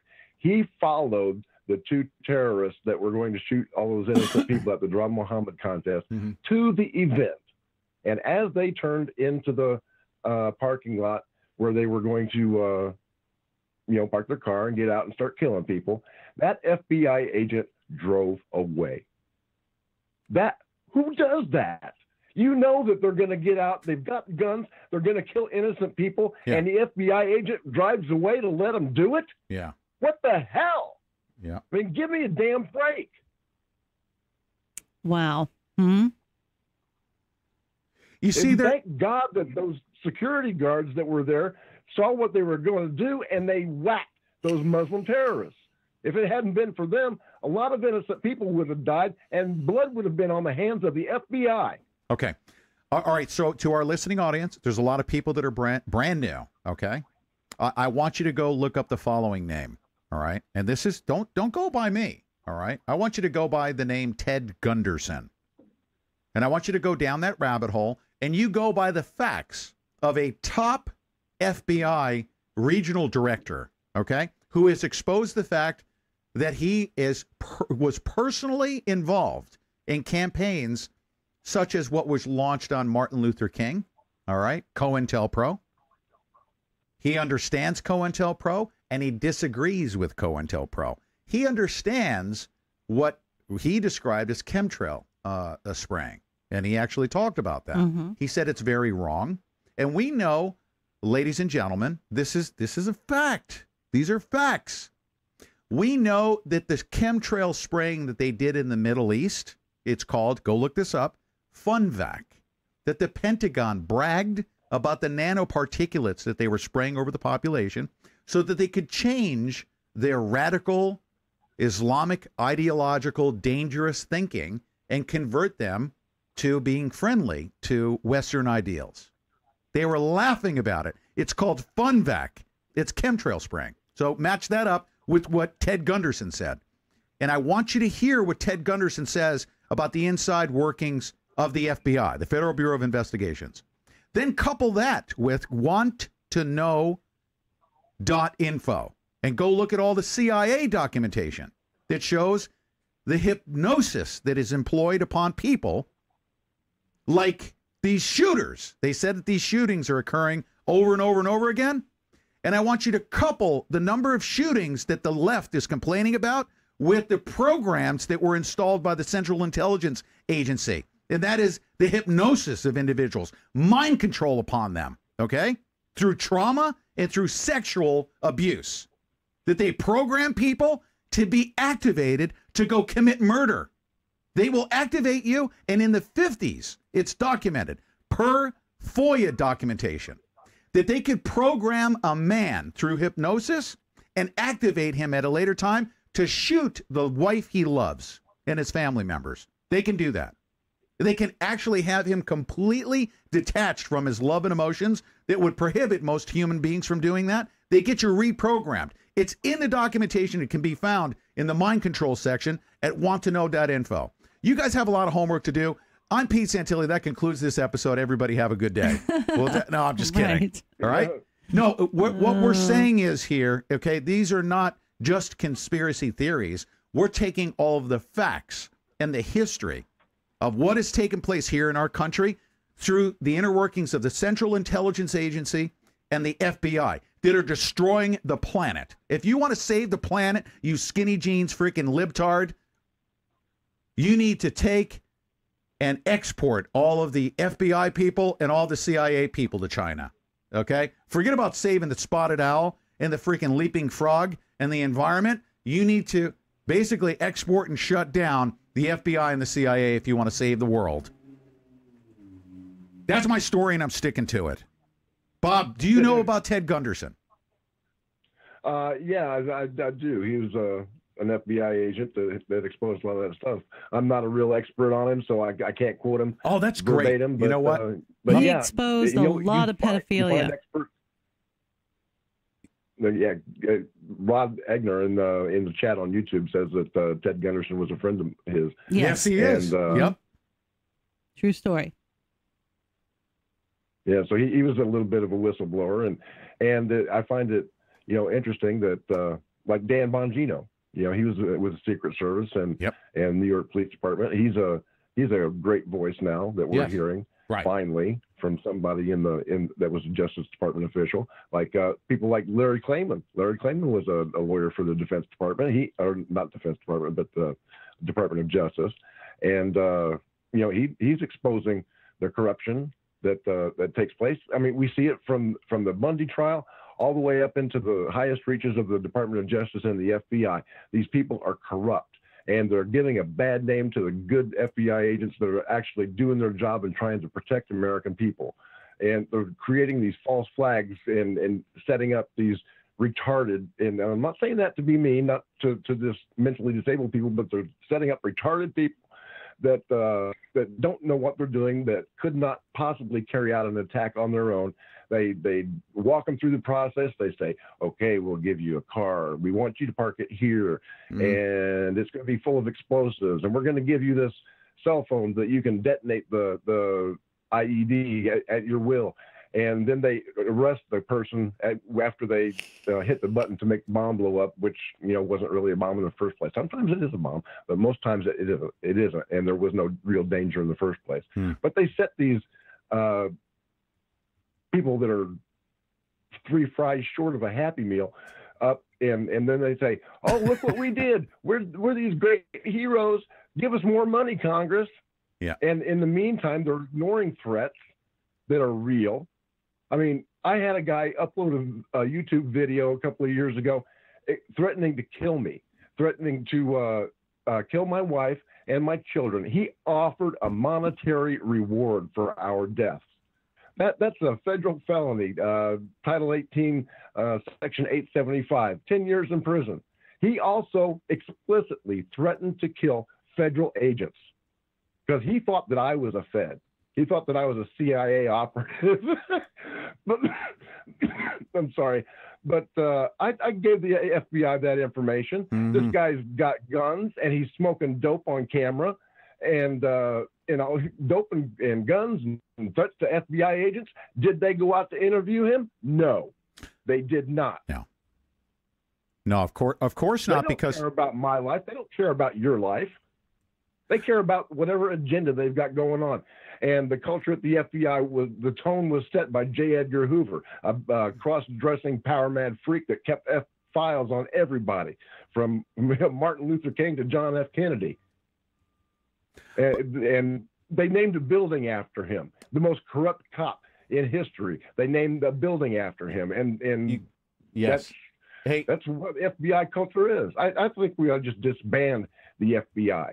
Okay, give all of the agents lie detector tests, find out where their loyalties lie, and everybody that's acceptable, fold them into the Department of Homeland Security. Yep. And everybody else Bobby, that's got some kind of an agenda on their mind that has nothing to do with saving lives or protecting the Constitution, fire them. Let them work at Wendy's and McDonald's. No, Bobby, this is what we're going to do, okay? And this is, and I'm not going to talk about the specific details, all right? But I'm going to be rolling this out here in probably the next, so let's say 60 days, okay? 60 days, I'm going to roll this out. All of our subscribers and I'm talking about, like, I need to have you as if you're a supporter of the Pete Santilli Show or Santilli Broadcasting Network, okay, you will become a class member in one. I'm going to call it one of the biggest class action lawsuits that I've ever been involved in, and I'm not going to tell you who it's going to be against because I don't want them protecting themselves. But you guys, we will come together. You will become, if you are a subscriber and a supporter of the Pete Santilli Show in independent media. I'm going to be a lead plaintiff on behalf of myself as an independent media person and other independent media outlets such as you, Bobby. And I thought about this. This is, by the way, not just well thought out. I've been talking about this for months now. How many attorneys have I been talking to about this thing that's happening? Well, I'm not even going to talk. We're talking about internet censorship. A few. And where it comes from. Quite a few. Okay. So we are going to, and you have to be a supporter of independent media. And by doing that, if you contribute $1 to independent media, and you're saying, I want free-flowing information, I want it constitutionally protected, you're automatically going to become a class member. It's 12:30. Okay. Yes. And I have to take telephone calls. You're right. Thank you very much. You're very welcome. I just got a time signal here because I need to move on. Bobby. Yes, sir. We're gonna be talking more about this stuff. We're gonna take some legal action, and we're gonna sue their balls off. Okay, can I say that? Oh, I'm all in. I've been collecting information and saving screenshots, database, of all everything the times that I've been censored. Yep. And you know what's funny? I lost my Bobby Powell Facebook page, the one that I used to interact with my subscribers. I've got the Bob Powell, which I reserve for family and friends and people that I've worked with. And I had the Bobby Powell page where I interacted with my viewers. Right. And that disappeared the other day. Guess what, Bob? I sent them my driver's license as they asked, and they said, well, that's still not enough proof. We need some other form of identification. Hey, Bob. But hey, Bob. We go to report Facebook accounts like Fiona Gallagher, the the character from the TV series Shameless. We're going to go over actually. And they say, no, go ahead. They can't do anything about it. Yeah, we're gonna have to go over because we're gonna take telephone calls. But Bobby, I don't want to let you go just yet. Hold on, I need to tell you something. I have a couple of backup channels. One of which, I mean, it's going to be an SBN. Okay, Santilli Broadcasting Network channel.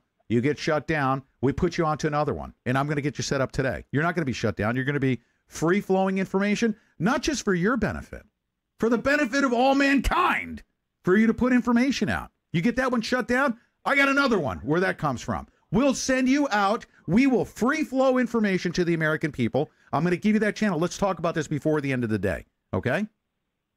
All right. All right, I'm sir. with you, brother. All right, man. I've got to go take some Robitussin and crawl back in bed because I'm about like call me tonight. Call me tonight. I'll get you set up like we were talking about yesterday. Okay. All right. Thank you, brother. I love you. I love you too, man. I love you too. All right. So there he goes. Bye-bye. All right. If you are a supporter and you have been, I want to say a big thank you, huge thank you, and I will be thanking everybody for getting us to where we're at right now. Thank you very much for supporting independent media. Thank you for supporting us. It is allowing us to press through. For who? For Pete Santilli and Deb Jordan? Absolutely not. It has to do everything with our listening audience. And let me go to the telephone lines. I got Paul in the 907 area code. Paul, quickly, if you could, what's your comment? Hey. I know I kept you on hold for a long time, but what's going on? Hey, how's it going, Pete? How are you? I'm doing it. It's about 20-something degrees over here. Oh, wow. Where you at? So, Juneau, Alaska. Oh. In Juneau, Alaska. See, dude, you know what? I wanted some hardcore snow. I wanted a snowmageddon here in Ohio. It's in the 70s. Yeah, it's in the 70s. It was 77 degrees yesterday. Mm-hmm. Everyone's running around with shorts, and I think that's stupid in Ohio. That's just flat out stupid. Yeah, it is. Well, my major gripe right now is this stupid character called David Hogg. Oh, no kidding. Yeah. Be careful. Be careful when you say that because that's bullying. You know, I'm not. I'm doing it in. We're being facetious. You can say it however you want, but go ahead. Yeah, but I'm trying to do it in a nice way. Uh-huh. Just put it that way. Because there's a picture of him from August 17th in California, and then he shows up saying he's a student, and then again in Florida just a few days ago. Yeah. So. And to top it all off, what is he doing? He is a prostitute of the gun grabbing agenda. Okay, and I'm referring to it as prostitution. He's being whored out to advance a Marxist agenda that CNN is complicit in, right? Is he not? Yes. Yes, he is.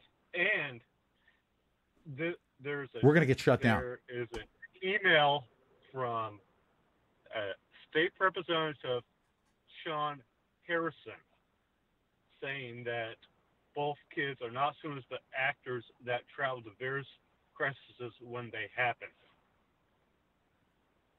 Say that again. I need to follow that again. Say that again. What's his name? State Rep Sean Harrison. Sean Harrison. Okay. An aide to Sean Harrison. Uh-huh. Say using a state email. Yes. Said that both kids in the picture are not students here, but actors that travel to various crises when they happen. Is this true? Yeah, I read this last night. Huh. I showed it to you.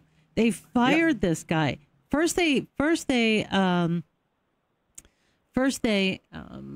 just suspended him, and then they came back and fully fired him because he said that.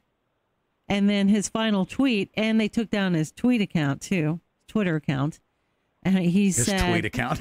Yeah, right. His tweet account. He said that one day you will know the truth, and the truth will set you free. And boom, Twitter shut him down. Wow. Yeah. Did you hear Laura? By the way, did you tune into Milo's presentation on InfoWars? Do you watch InfoWars? My schedule's so hectic right now. It's kind of hard for me to catch that. Okay, no, I just wanted to. I'm just assuming. I mean, all of us are catching all this information. A lot of stuff coming out of InfoWars. You cannot look away from it. I mean, I'm literally a fan and info consumer of InfoWars because of the amount of information coming out. They are a machine. But Milo played, as I mentioned, Laura Loomer approaching this congressman and immediately started getting demonized. I think I might be able to play it. Joined by the one and only. Hold on a second. Milo, you're not playing. Oh. In Orlando. Hold on a second. I'm not, whatever. I just want to be Laura Loomer. Come on, Laura Loomer. Isn't getting as much. Having this, glorious with lots of sexy half naked. By the way, look at the background at InfoWars. Did you see this? It's all pink. And I'll show everybody. And lots of glitz. And if I can find this, you guys, if I can't find it, just be patient with me because I'm not I'm not prepared to go with a full broadcast. Loomer is not on here. Damn it. I just had it this morning too. Seen in the movie from what they say. I apologize. So anyways, this congressman hit her hard immediately by demonizing. Everyone needs to be real careful. Paul, do you agree with me? We need to be really careful to start talking about crisis actors because they've already anchored the people that spout crisis acting with Sandy Hook. It's Sandy hooking. They've already psychologically brainwashed the entire population that if you mention crisis actors, boom, you're Sandy hooked right away and stuck off and marginalized or 9/11 or 9/11. Right. They've so mastered. Yeah. The whole conspiracy theory. I mean, boy, it is becoming, it used to be really cool. People used to be like, it was something we talked about. It used to be called like urban legend and things I know that my grandfather, he was so conspiratorial. But remember when we used to talk about John F. Kennedy still being alive? Remember that? I don't know if I grew up in that era where everybody believed that John F. Kennedy was still alive, that he didn't die. And they also believed that Elvis Presley, there were even Elvis Presley sightings. Now, these were things, this is human nature. This is what people talk about. A lot of people want to talk about those kinds of things. That's just who we are, right? But guess what? Now, things like that we used to talk about, and it was in all the magazines, and everybody was talking about it, and you'd sit around at home and talk about it. Now they are actually getting to the point where they're going to start criminalizing this idea that you may go off the mainstream media and actually have a thought that, wow, maybe they're messing with me. Maybe this isn't real. Yeah. Now, listen, right now, with us being disconnected, one final note here, okay, in this regard. If you are a support, I'm going to use InfoWars because I'm going to say this is not for financial gain. It's important that everyone recognizes the monetary shift that must take place from the mainstream media, okay? And that model where you get brainwashed and next thing you know, you're buying cheap Chinese crap at Walmart and Home Depot. The big box model, okay? You're brainwashed. Subliminally, you're told to do and say certain things. Next thing you know, you're buying goods. And that circle of money comes back down through. CNN is getting paid by these big corporations that benefit from those subliminal messages. That model needs to be shunned immediately, right now, especially through what's happening in Florida. If you are buying products and you have a shipping address and you've made a payment, there are people that are buying products at Infowars.com. For what reason? You're buying shirts. You're trying to propel the info war, right? If you're supporting independent media like us, you're trying to propel the info war. You're trying to advance the info war and to bring truth to the American public. By doing so, I'm going to tell you something right now. I'm going to align with the right people. I'm actually speaking to people who are connected to the biggest class action firms on the planet. Okay? I'm going to file, and I'm not going to tell you against who, but it's going to be pretty dramatic. A class action lawsuit on behalf of all of our supporters, not just the Pete Santilli show. Okay? I want to align with everybody that's an InfoWar, an InfoWar consumer, all information consumers.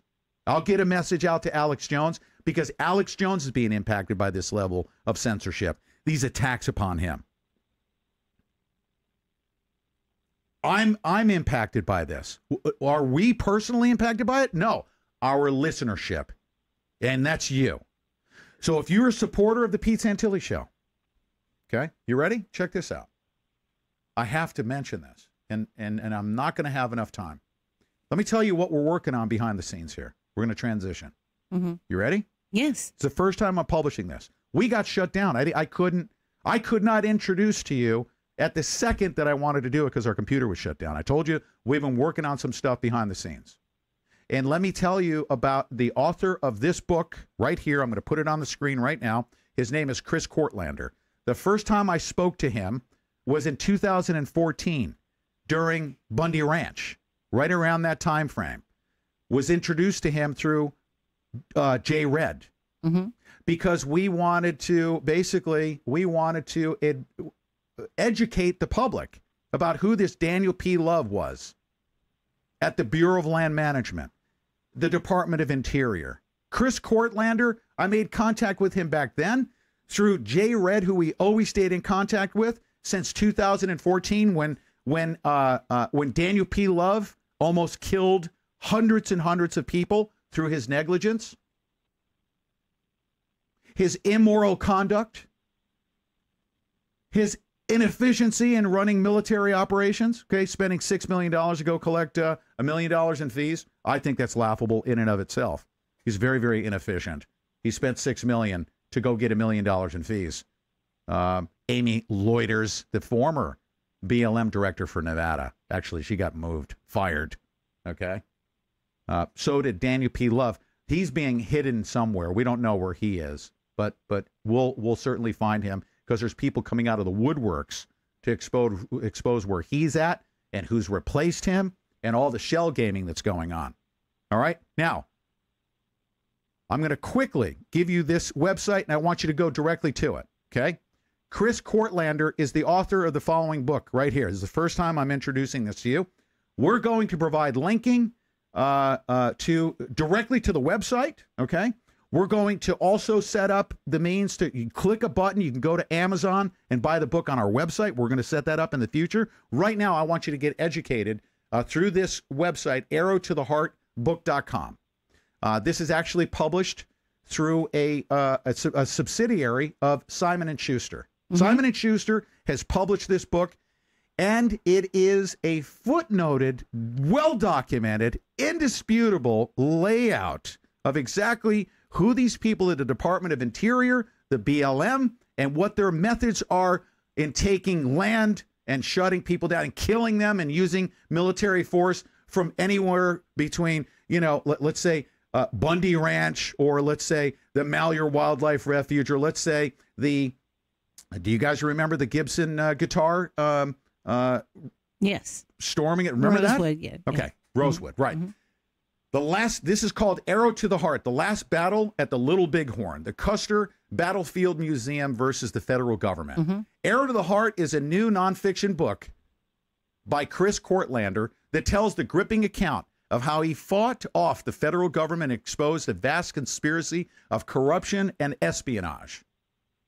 And here's another beautiful part, okay, for those of you that have been following the Bundy Ranch story. The foreword was written by Ammon Bundy. Yes, while he was in jail. While he was in jail, and you can actually listen to that. I read his foreword day before yesterday. Mm-hmm. It's an amazing piece of work. Ammon Bundy writes, he's very articulate about, he knows these land issues. He knows Article 1, Section 8, Clause 17.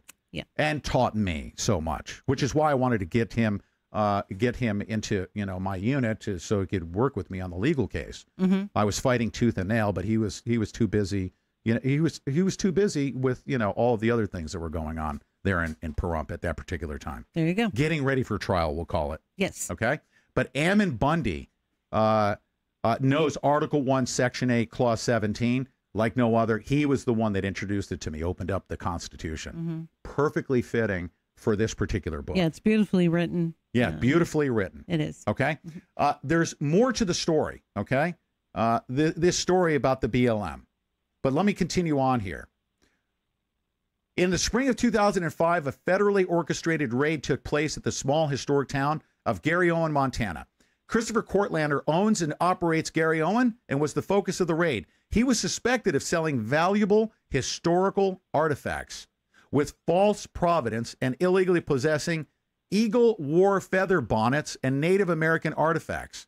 Courtlander vigorously fought this criminal allegation and eventually revealed a vast conspiracy of government corruption and espionage. Yes. Everything in the, all of you patriots out there, we have I wouldn't say that, I don't even know what the percentage is. I would love to know what the percentage is, but there's a significant percentage, obviously, because of our involvement with the Malheur Wildlife Refuge coverage as journalists up there in Malheur, covering the Hammonds, as well as Bundy Ranch. So we've acquired a group of beautiful American flag waving, patriots. Sure. Our listenership Everyday Americans. Is so for those of you that have been following these Western land issues, this is the book right here that not only makes certain assertions of the quote-unquote conspiracy theories, but this thing is footnoted that will blow away. You know that book that was written against Donald Trump? No footnotes in that entire book. Right. This one right here is backed up with facts. Yes, it is. Okay. Not only that, but the investigation is continuing as they play the shell game in the Department of Interior. Even President Trump doesn't know who the corrupt individuals are that they've moved into place under Ryan Zinke. Ryan Zinke probably doesn't even know who Mr. Woody is and who Salvador Lauro is. I know who Salvador Lauro is.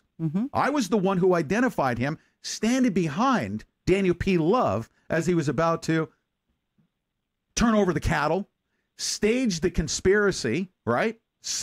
Entrap in this conspiracy. Salvador Lauro was standing right behind Daniel P. Love. That was Daniel P. Love's boss. Salvador Lauro was transferred to the Department of Fish and Wildlife, from what we understand. I'm paraphrasing here as to what was said. Whistleblowers have come forward to say that Salvador Lauro turned down a position, accepted a demotion, okay, essentially, to serve under Mr. Woody, who now runs he's now the director of law enforcement for the BLM. One of the most corrupt individuals that he headed and was in charge of the operation that resulted in the premature death of Dr. James Redd. Yes. He was in charge. Him and Ken Salazar, at the time, the director of the Department of Interior. Not only the director of the Department of Interior, but he was also the person that was the head of the gun-grabbing agenda in Columbine. That Ken Salazar. These are disgusting, filthy, Marxist, corrupt, immoral human beings that, guess what? Here's the beautiful part of it. You ready? That are going to be exposed in this book right here. Absolutely. That is, and I'm saying this, I'm saying this with a big smile on my face, ladies and gentlemen. It's a great piece of work. And great piece of work. It's called Arrow to the Heart. Okay. Yeah. And when you understand, now we're doing our part right now, not just in working with Dr. J. Redd, the son of Dr. James Redd. Starting all this investigation has been going on since 2014. I have pictures of me standing there at J. Redd's, his trunk of his vehicle out in front of the Bundy Ranch. My investigation of Daniel P. Love began at that moment with his trunk open and J. Redd opening up those 3 ring binders. Yeah, you had already pointed out during the whole thing that you were not even about Dan Love. You were saying to our audience at the time, our audience, right, that, our audience, let's clarify that. And we're going to get into that. By the way, don't worry about time because we're going to have We're going to have a discussion about that. But our audience was introduced to this Bundy Ranch thing. Everyone's like, what's going on with the cows out in Nevada, right? So, you had already kind of honed in on Dan Love. And just to give everybody a background of this and why we were so adamant about there was something about this man that was not right. We had folks that were contacting us saying, yeah, I used to work with him on the Salt Lake City Police Department, and he's not a good guy. You guys need to watch him. He's got some real ego issues. This guy is a killer. This guy. And they told us about Dr. James Redd. And so we got in touch with Jay Redd, who eventually came down to Bundy Ranch to meet you and talk to you, and you have been by his side since that day. Have not left, and that investigation covered his began story more literally. than anybody, Pete. You really did. This is these are the facts, and it doesn't matter. You could go online. Who is Pete Santilli? Pete Santilli exposed. All of that stuff is written, okay, and done. To disparage me, which is fine. I've always said this. You're like, we need to hire an attorney. I'm like, no. Let people, do that stuff. That tells us who the dunces are. It's like a dunce cap on their head, running around trolling, sucking up all that information. Here's where I'm going to kick it into high gear. You ready? My career at this point in time, from this moment right here forward, with the introduction, okay, of this author, Chris Courtlander, okay. And this book that isn't even released yet, and the investigation that I was involved in starting back in 2014. Okay, Chris Courtlander. When I spoke with him, I said, "Sir, here's the, and I said so very respectfully. Let me be so prideful to say that of all of the defendants in the Bundy trial, I am the person that has the entire dossier on Daniel P. Love and Sal Lauro and the law enforcement functions." And he goes, "Absolutely." He said, and I'm going to have him on the show. You're going to hear his voice say this. But it has been Chris Courtlander. His life has been given to this cause, okay? It has. Jay Redd has given his life to this cause, okay? And Pete Santilli has given up. And me, I'm speaking in the third person. I went to jail, okay, pursuing Daniel P. Love and would not relent. And guess what? We're about to take this Daniel P. Love thing to a much higher level than just going after and bullying Daniel P. Love. I said the guy was corrupt when I was in his face, and I told you, and I called him out back in April of 2014. You certainly did. And I was never wrong every step along the way. And I told the government, okay, through my show, because that's all they did. They never spoke to me about Daniel P. Love, of course. They just defended him. They basically took their battleship with holes in it from Daniel P. Love and just started sinking it for Daniel P. Love. Finally, they realized that what I said back in April 2014 was absolutely true, that he's a disgusting, filthy, Luciferian, corrupt, immoral puke, okay, that has a black book that lists a bunch of people that he so proudly has been involved in basically killing directly or indirectly, okay? Dr. James Redd, sending 140 heavily armed militant, okay, this is through the BLM, and through this Woody, director of law enforcement, okay, and Ken Salazar, who showed up at the property for a $75 artifact. He lied and said that it was over $1,000 so he could get a felony warrant and bring 140 SWAT team members to that house. Yeah. And I thought that was government overreach. I thought it was inappropriate. So did Senator Orrin Hatch. Okay. So did everyone else that has covered this story. Everyone except for Eric Holder. Everyone except for Eric Holder. So let me just finalize my point here. Okay. Hold that thought. So Chris Courtlander, okay, Jay Redd, and myself, all right, from this point forward, I'm going to say this right now. With this book, I know what my involvement is going to be. It's always going to be what it has been since day one, is exposing the truth about the BLM and the Department of Interior, the Western land issues, okay, in working with Clive and Bundy to expose the truth about what has happened to him, about what has happened to the Hammond family. Okay, we're not going to forget about any of these things. We're going to escalate for all the right reasons with the facts. And from this day forward, I'm going to say that this is, and I'm going to take it very seriously. 619 days, here's my final thought. 619 days at the Motel 6, I joke about it, was a blessing because I learned a lot about what I'm about to present here going forward. Okay, yes. The facts that expose, and I'm so proud to be introducing you to this book right here. It means so much to me.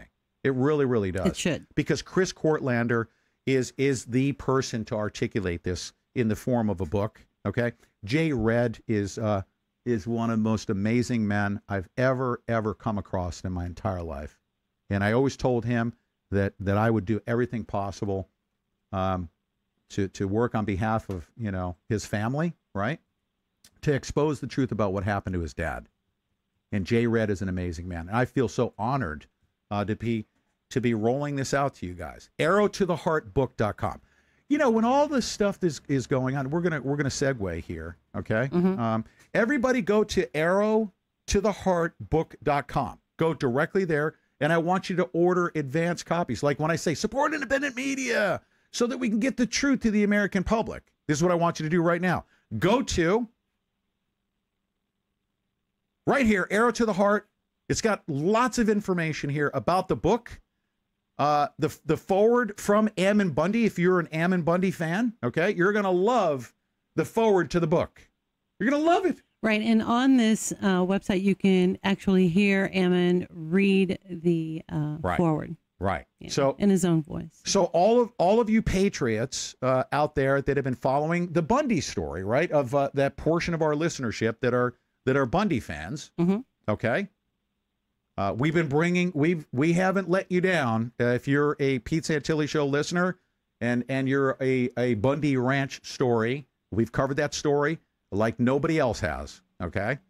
And there's nobody that has sacrificed more in journalism, right? Has there been anybody were there any other journalists there at the Motel 6 with me? No, there wasn't. So of anybody that covered the story, was anybody thrown in jail at Bundy Ranch? Yeah, I'm glad you clarified that. There were other journalists there, but you were the one that was thrown in jail. No, thrown in jail. That's what I'm talking about.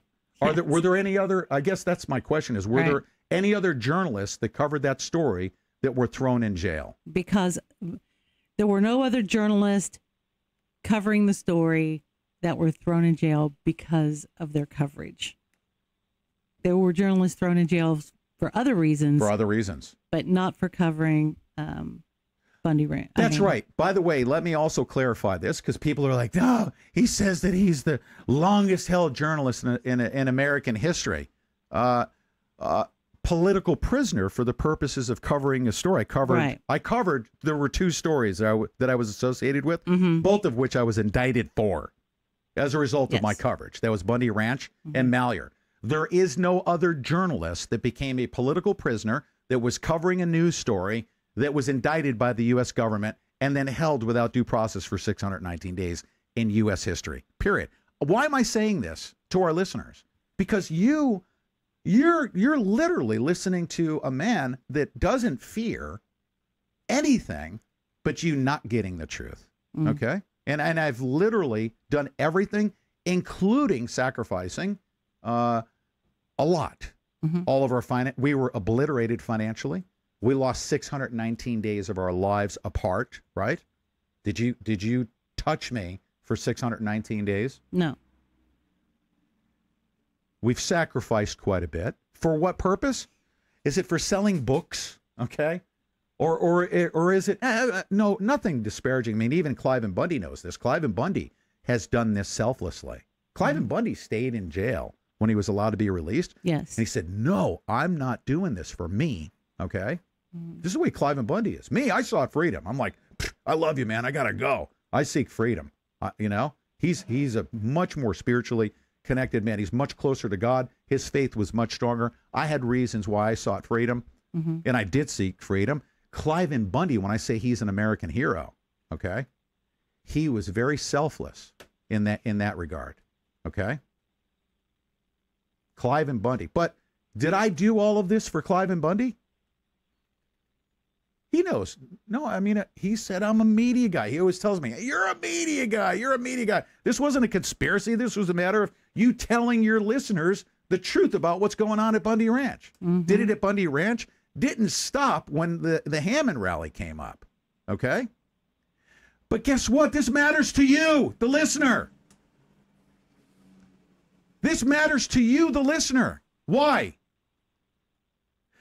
My loyalty as a journalist, as a radio talk show host, whether you like my delivery or you dislike my delivery, don't kill the messenger, right? When I used to drop the F-bombs before, I got yelled at Bundy Ranch because I was flipping off the guys that were up in the hills with their sniper rifles.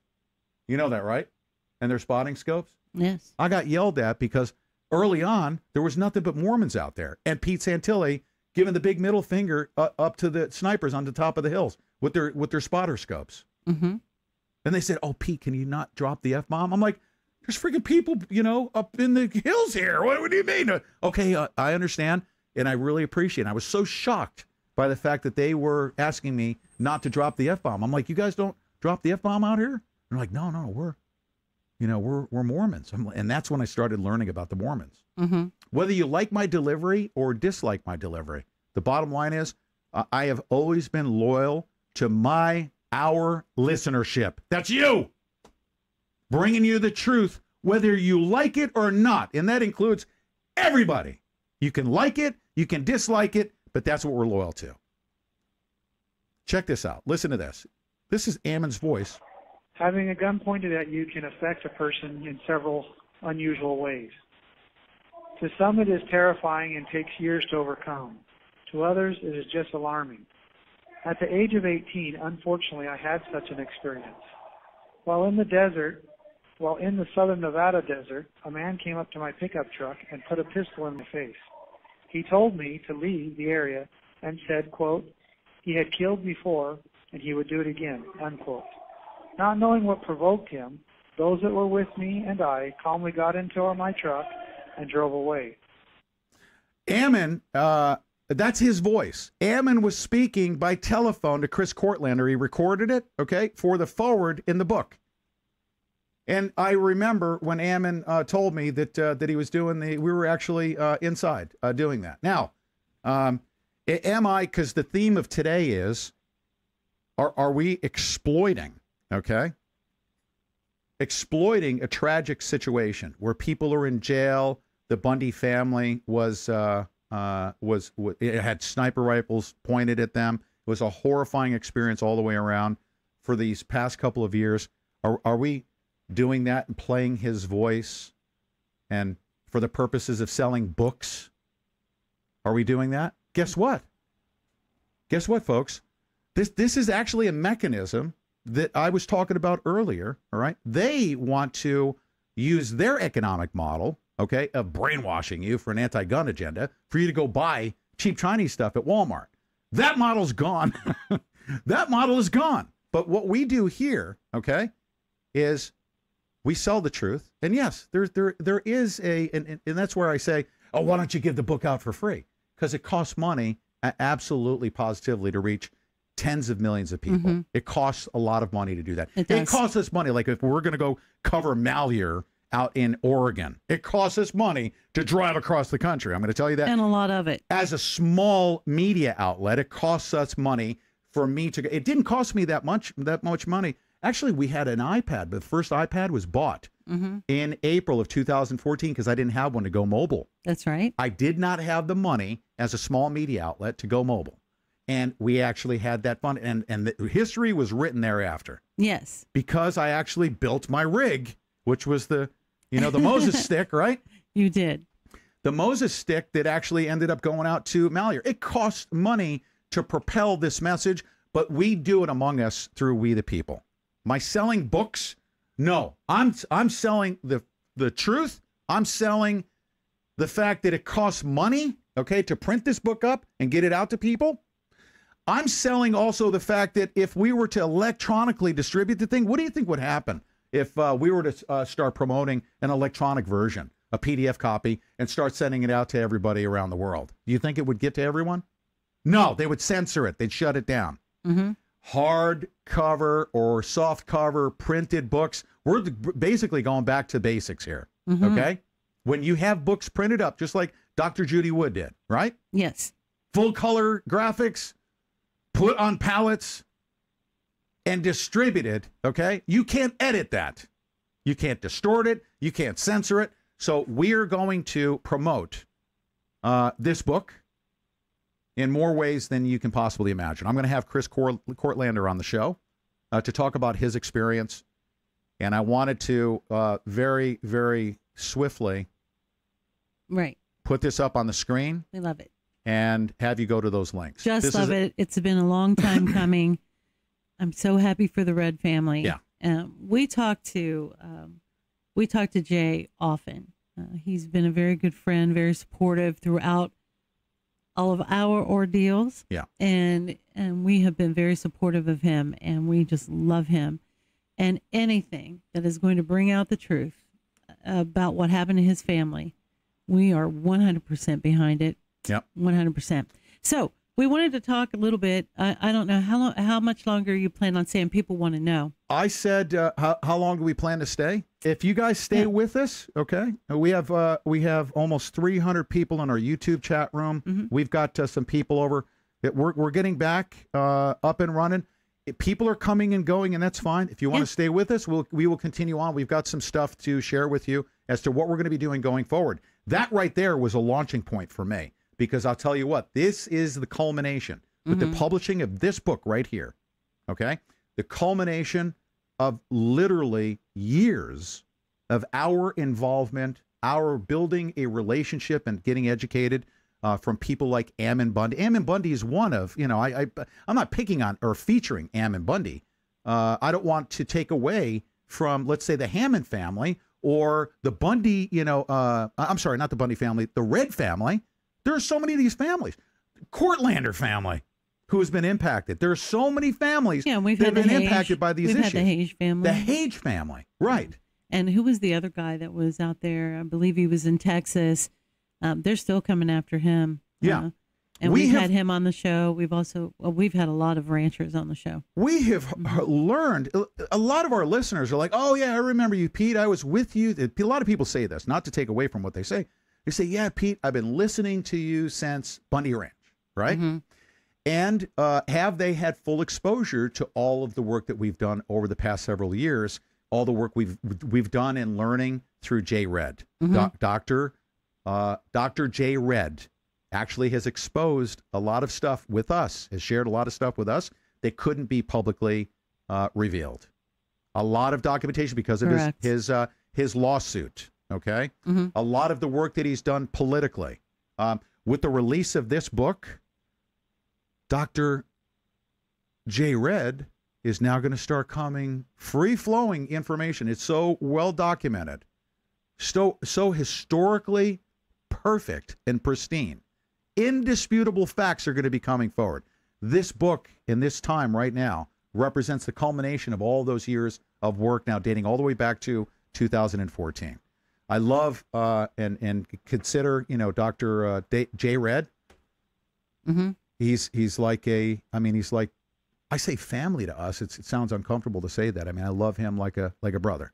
There's a lot of stuff that I learned from, as I mentioned about Article 1, Section 8, Clause 17 from Ammon Bundy. If I hadn't met Ammon Bundy and he didn't teach me about this stuff, I wouldn't have met Jay Red, right? And one thing led to the next. Huh?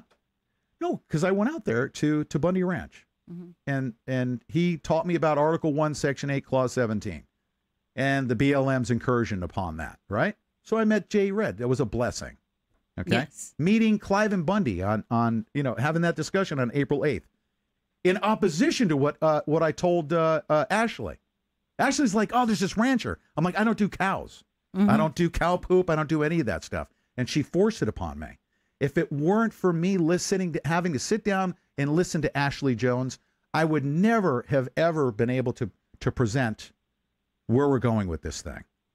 Thank you, Ashley Jones. Forever, okay, we will be loyal to Ashley Jones and her bringing us to some of these how many hundreds of stories have we covered? Oh, my gosh. Hundreds of stories have we covered. Thousands of topics. Thousands of topics. Hundreds of major stories that I'm going to tell you something right now. Ashley has been behind so many of them. There's one that I haven't even gotten to, probably won't today.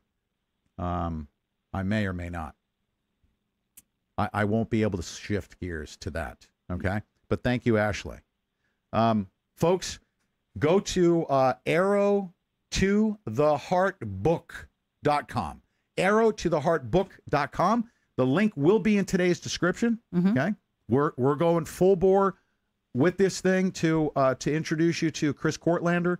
We're going to have, I've been fighting tooth and nail to get Jay Red to do a special report with me. Every time I do, he meets another whistleblower or he meets a congressperson, and we get more and more information. And that's why Jay Red has not been on the show up to this point, because certain information had to be kept back because there's some inner workings going on behind the scenes. And Jay doesn't want to jeopardize the integrity of his investigation he's been doing since his dad died needlessly at the hands of Daniel P. Love. Okay? The truth shall not only set us free, but the truth shall get Daniel P. Love and all of his cronies up and down the chain of command, put in a freaking FEMA camp. A happy one. A happy camp. One day, I hope. I believe and I hope. I hope it's a not so happy camp. I hope it's not so happy camp. You know, as a matter of fact, don't make it as pleasureful as it was for me in Pahrump. Yeah. So, you know. Anyways, there are if you don't mind me taking a few moments, let me take a look at the time that we have here. I want to go to Ask Pete's, address any questions. If you guys don't have them, I'm going to move very quickly along. If you have a telephone call on the line, 563-999-1449. I'll take your calls. I will address any questions. Now, I'm gonna speak very directly to everybody right now, especially for those of you that are online in the quote unquote patriot community. Okay, and there's non-patriot. We're so diversified here. Okay, I want to speak to our listeners that we have been with for years. We reach people across many platforms and always have.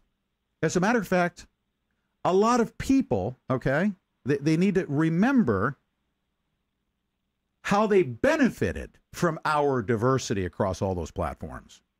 They need to remember how they benefited from my ability to keep live streaming while your ass was on the line and you were about to be shot, killed, okay? You need to remember. And that applies to everybody up and down the chain of command.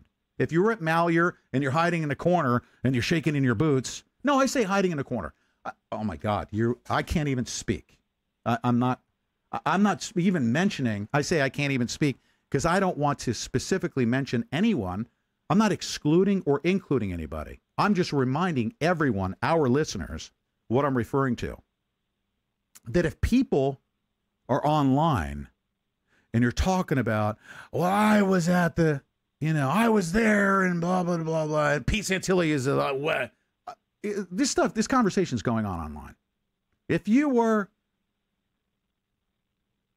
Joe Blow and you were in the snow and you were shivering and you didn't even know who Pete Santilli was, and you were at Malheur and you come out and you're in some Facebook thread listening to all of this crappy conspiracy theory crap. It has nothing to do with facts. It has nothing to do with copyright law. There's all this stuff going on with copyright stuff. There's stuff going on with FBI factors. There's all this. I'm looking at it and I'm thinking, these people are ill. They're literally ill. They're having conversations about me and about us and the work that we've done as journalists, because they're so suffering from PTSD. They're not recognizing what our role has been since day one. But I'm going to remind all of our listeners what our role is. And I want to very clearly identify who we are and where we're going. Okay? I'm going to say this. I'm going to say this loud, and it goes to everybody, but most importantly, you, our listener. I'm a radio talk show host. I'm a bombastic radio talk show host. I'm one that has had to do a dance, okay, like crazy to get free publicity, okay, to propel on social media. That's what I mean by free publicity, okay? I learned in 2006, 2007 as an internet marketer, okay, working for, guess who? The Trump Network. This is a fact. I've been on the phone with, long story short, I was working on internet marketing for the Trump organization as an independent internet marketer for the Trump organization. The last conversation I had as an internet marketer was with Mr. Cohen, Donald Trump's attorney. This is a fact. This is in 2006, 2007. I was making so much money that the Trump organization said, holy cow, how are you doing that? We'll go ahead and take all those affiliate sales. They did. So I worked out an arrangement with Cohen to take all of my developed technology. It's just that we had to negotiate who was going to get the what do you call it?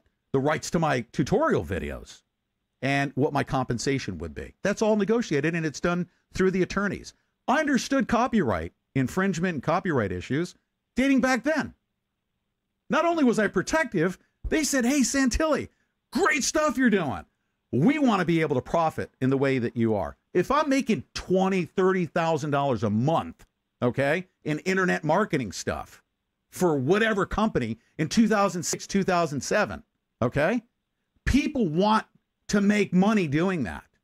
Other people want to build businesses. And I was out there teaching them how to do it. I was teaching people how to do it. They were making money. They were actually profiting from internet marketing that I was developing as an entrepreneur on the cutting edge of technology on Twitter and then Facebook and all of that stuff. And doing it for who? I worked directly for the Trump marketing organization, Trump Network, the Trump Network, and made money doing that as a marketer. And a lot of people built businesses as a result of that work. And guess what? The technology that was developed through Twitter and through Facebook, it didn't exist. I helped to develop that technology.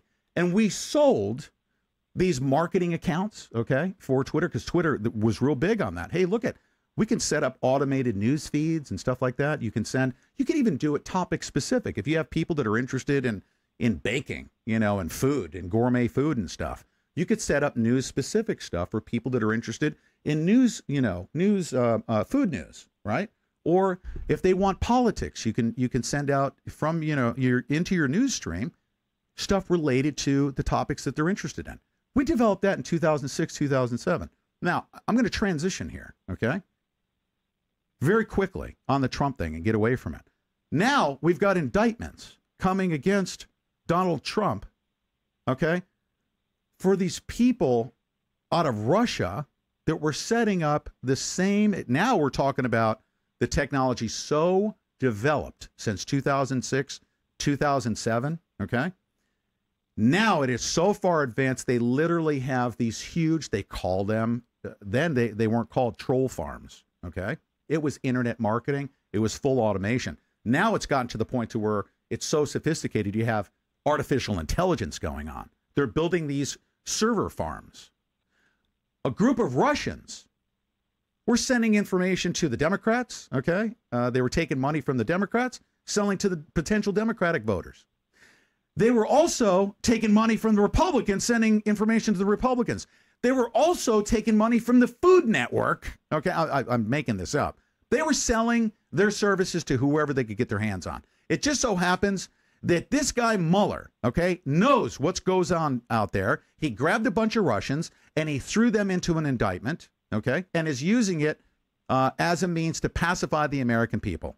And I'm here to tell you that what is being done by this guy Mueller, the special prosecutor, against the president of the United States, Donald Trump, because why am I mentioning Trump? Because Donald Trump knows about this technology.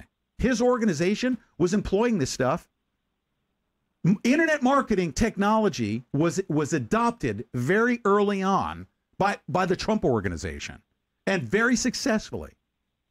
Very successfully. And guess what? Twitter was built on what we're talking about. Twitter was built on what they're indicting these Russians for. Facebook was built on the technology that they're indicting these Russians for. This manipulation of an election and this propagandization that they're calling it election influencing, correct? Hello, are you with me here? I am. What's the terminology called? I mean, what's the term called? Election rigging. Yes. Right? Yes, sir. Influencing the outcome of an election. Okay, ladies and gentlemen, I'm here to tell you that the entire internet, when you go on the internet, the entire internet was built. Google, when you go search for a Kenmore refrigerator, or what is the best refrigerator, and you type that into the search bar, Google presented themselves as something that says, you know what, let's just give you all of the options that are available based on what people are searching, right? We'll develop a search engine. And then when you go and search for what's the best refrigerator, then you must believe that what we just showed you is what other people have said that it is. And I'm here to tell you that that is an effing lie. That Google will present to you the answer to your question based on who paid them the most. It's a lie. They've been making money on this technology over and over and over again. Now, how does this apply to what we're talking about here? How does it apply to our show? I've been an internet marketer, okay? I've been a consumer advocate. I've been somebody that's been out there telling the truth, whether you like it or not, for many, many years. I understood social media better than most. I had the ability, as a radio talk show host, passionate about a lot of these topics that we've covered, hundreds of them, thousands of them, to help build an independent media outlet as a radio talk show host, as a very vocal advocate for a lot of these topics. But first and foremost, I've had the ability to do that on a shoestring budget. I don't have a satellite truck. I don't have tens of millions of dollars to go out and pay for advertising. Mm-hmm. So I have had to employ, and this is why it's important for all of our listeners to hear this, I've had to employ certain strategies and tactics in social media. And it has also not only got me to the point to where I can, we can bring you this message, but it has also helped me in understanding what's being done to you right now with regards to mind control. You're literally being programmed technologically to where back in 2006, 2007, there was no screen flicker technology, I don't think, at that time. I think they were just experimenting with it. There was no Internet 2, okay? Mm-hmm. There was no US Ignite at that time. They were planning on it. They were working on it. But now, the technology that is being employed on you, including the propagandization, and I believe the staging of murders of even our children, the kidnapping of our children, trafficking of children, and human beings, sex trafficking and human beings. This stuff is going to be exposed. All of this stuff that I've learned through all this technology with all these stories, I'm now able to, if we can monetize this thing, right? I'm now able to bring you this message of the truth for the benefit of a lot of people, including our listeners. Most importantly, our listeners. Mm-hmm. It's all been based on our listeners. When I went out to Bundy Ranch, it was to bring the truth about what was happening out there. Not just for, passionately for the Bundy family. That's not to take away. I met a beautiful family. Carol and Clive and Bundy are two of the most beautiful people, that I know. I love Clive and Bundy. I do. But I was there to serve our listeners, right? I was passionate about a story. And the Bundy family story, I believed, as a human interest story, was really important. We brought it to our listeners. And that's why I went out there. Right? Mm-hmm. History was written shortly thereafter, wasn't it? A lot of people came as a result of us being able to get to the point to where I could go there with a camera and record their brutality. And a lot of people became outraged at what we had delivered to them. Right? And it was delivered not with a satellite truck. It was delivered with an iPad, wasn't it? And a live stream. Right. That's right. So we do this stuff in independent media on a shoestring budget. For what reason? Is it for me to personally benefit from? Personally? Would you give this up? I've asked you this day in and day out. Is this worth it? And it is worth it. We say to ourselves, we have so many important stories to bring to you. So many important stories. Not just, we're not a one-trick pony. We're probably a 700-trick pony. That's the way it feels like these days. We've got 700 stories. I'm exaggerating. We've got so many important special reports to bring to you. And Deb and I are committed.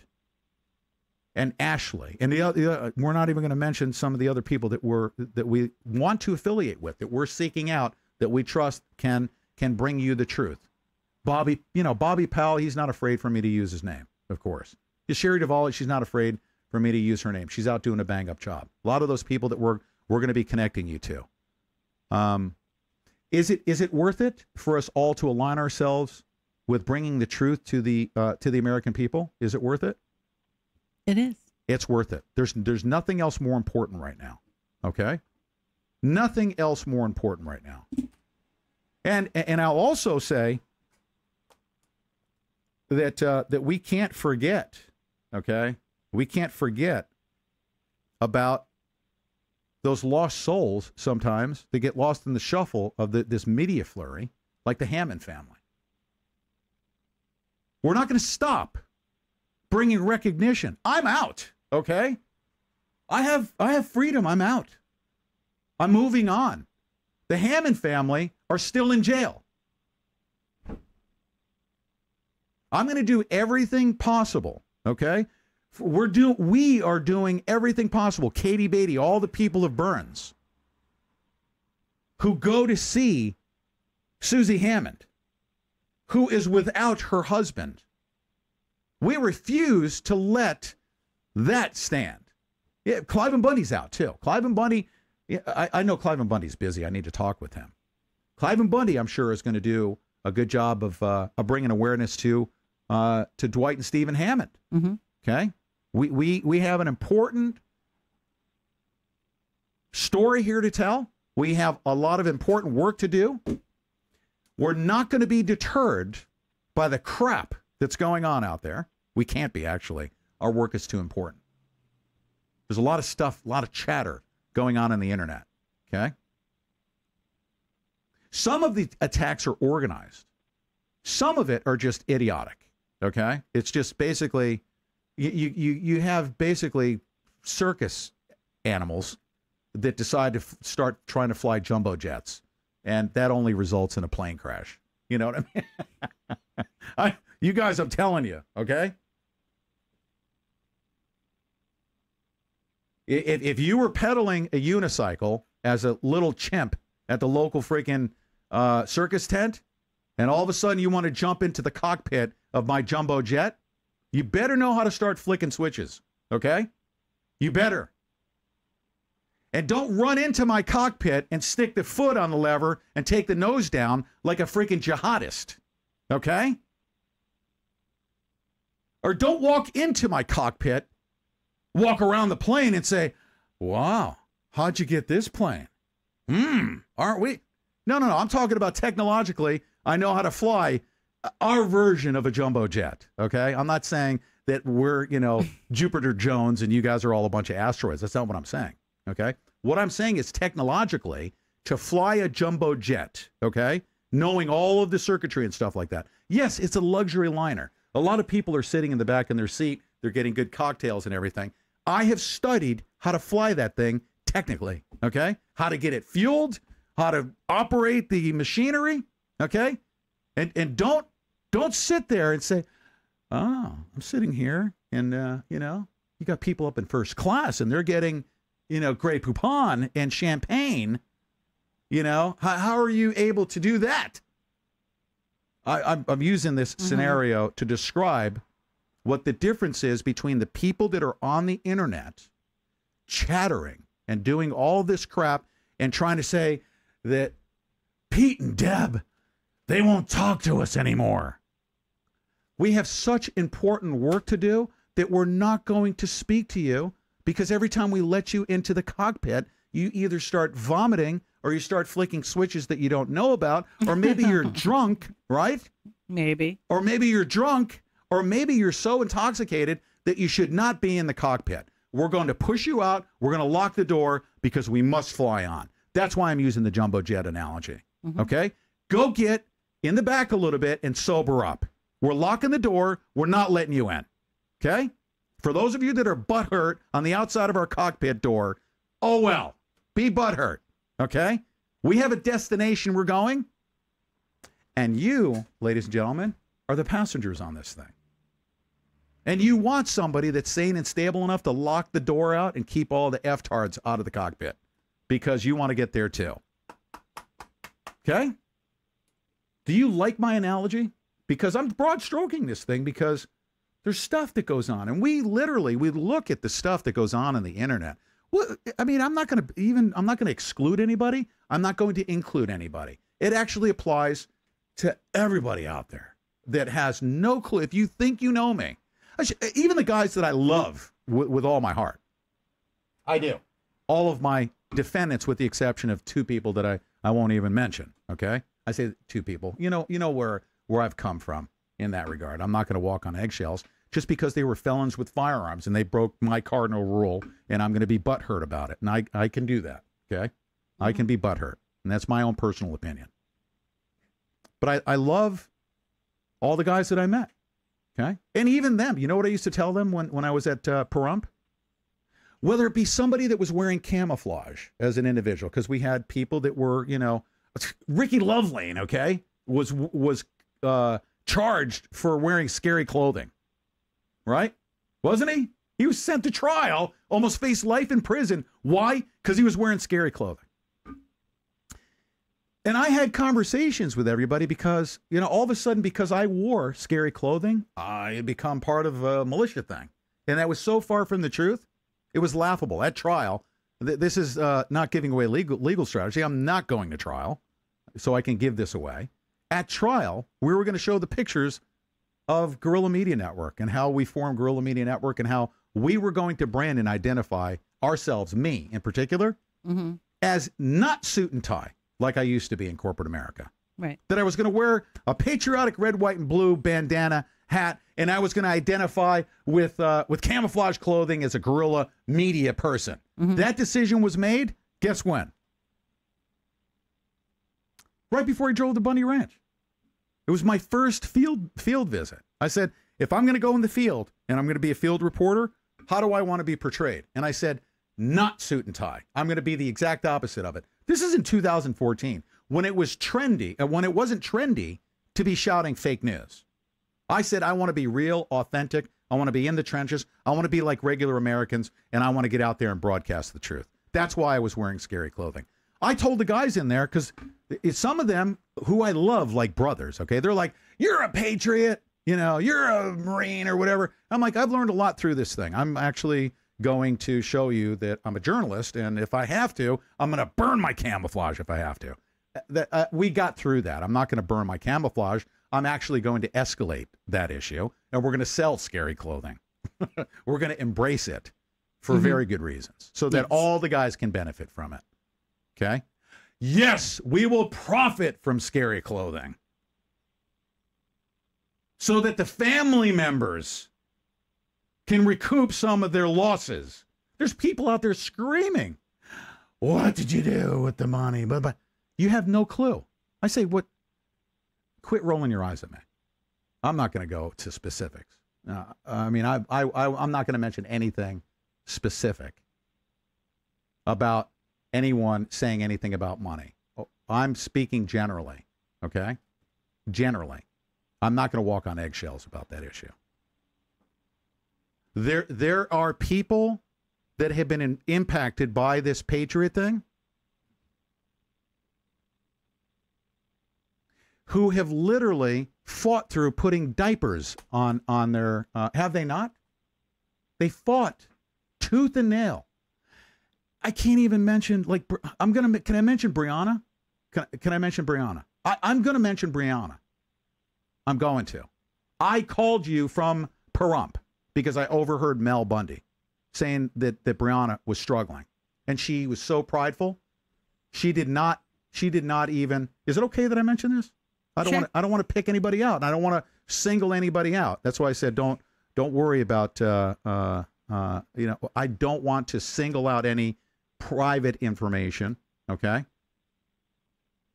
Everyone is sick on the internet. That's why I say don't worry about what I'm going to say. I'm very cognizant of how ill people are on Facebook. So don't worry, I'm not going to call you out because I understand and I'm very compassionate about your situation. But Brianna, okay? I'm going to mention Brianna. Right. She's so prideful, okay? I don't need to be telling everyone about Brianna's personal business. That's why I'm saying this behind the scenes, folks, because I don't want to give away people's private information like Brianna and how prideful she was and how much she struggled.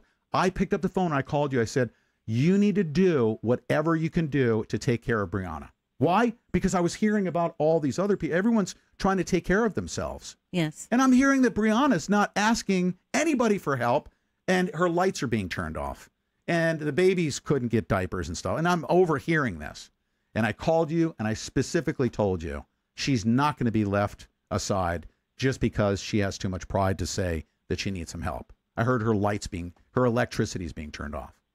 Please make sure that doesn't happen. Didn't I say that? Yes. Yeah, I said that. Mm-hmm. Okay.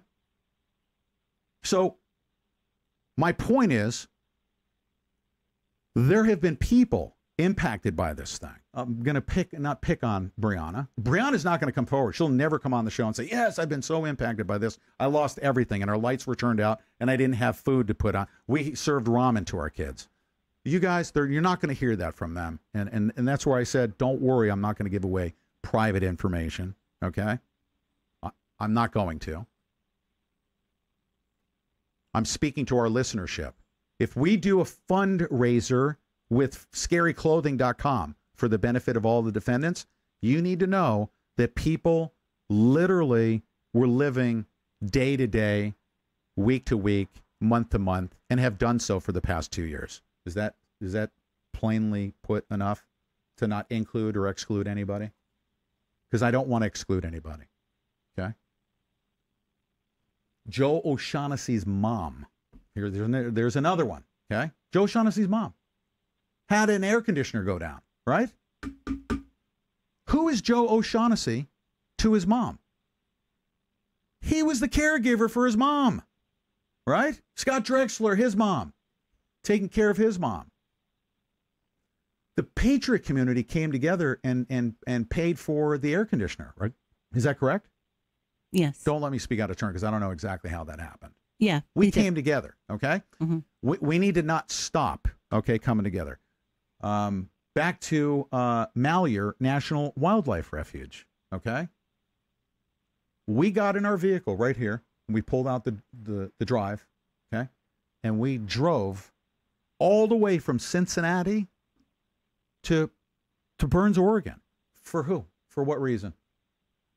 We went to cover a Hammond rally. We left here to go cover a Hammond rally. Okay, what that became and what that morphed into, was almost forgetting about the fact that Dwight and Stephen Hammond are still in jail. Can you imagine? How many times do I go online, ladies and gentlemen, and there's a lot of people that aren't even following this. Our listenership isn't following this, right? And you hear all these people talking about all this other chatter and stuff other than, look at this, okay? I told Roger Roots yesterday, an attorney, I said, man, we got a great announcement to make here, okay? I told him about this for the first time. I was so focused on what we were doing behind the scenes, I didn't get a chance to tell Roger Roots about the whistleblower information that's come as a result of this book, Arrow to the Heart.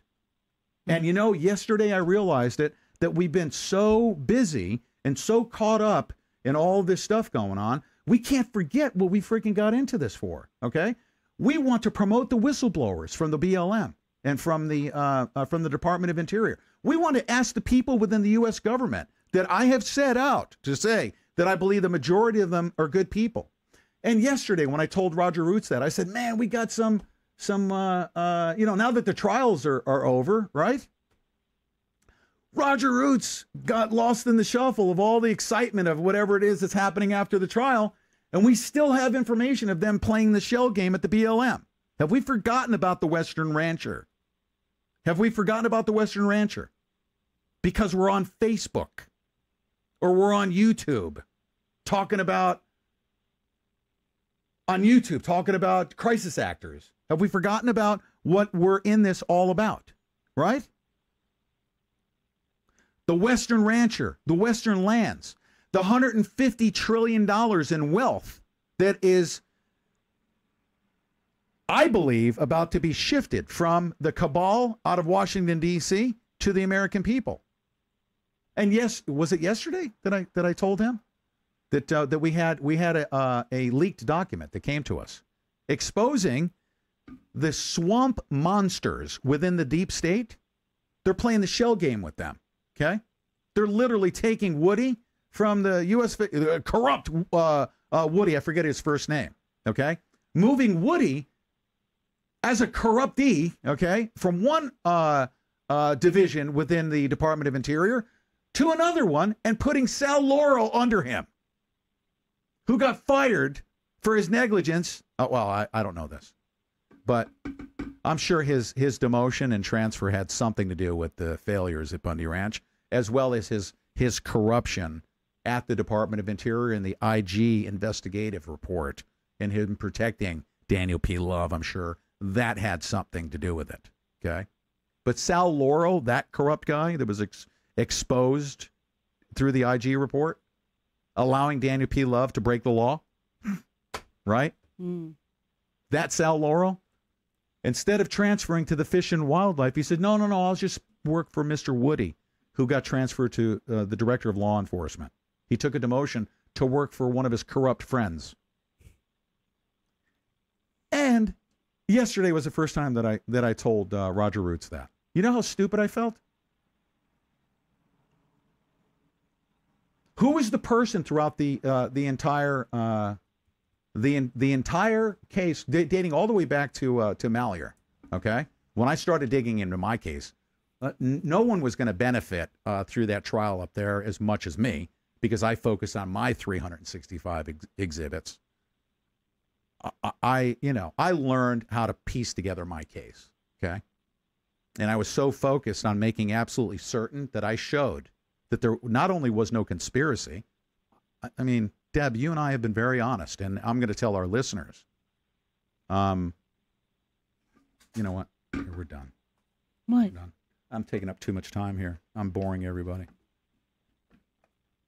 Am I boring everybody?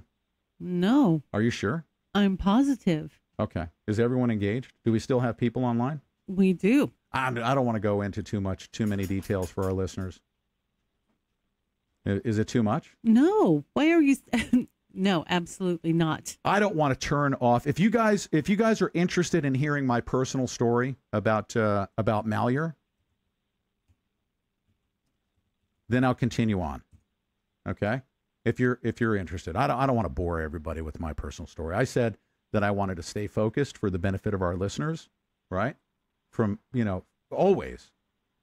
But the minutia. No, see this? Everybody's like, no, you're not, Pete. You're fine. Okay, good. If you guys are engaged, I'll tell you a very true story about what took place at Malheur. Okay, I spent 7-8 months preparing for trial, and these are the facts. And this is from my heart and what I know them, and everyone else was an observer to it all. Really, everyone on the outside of the jail was just observing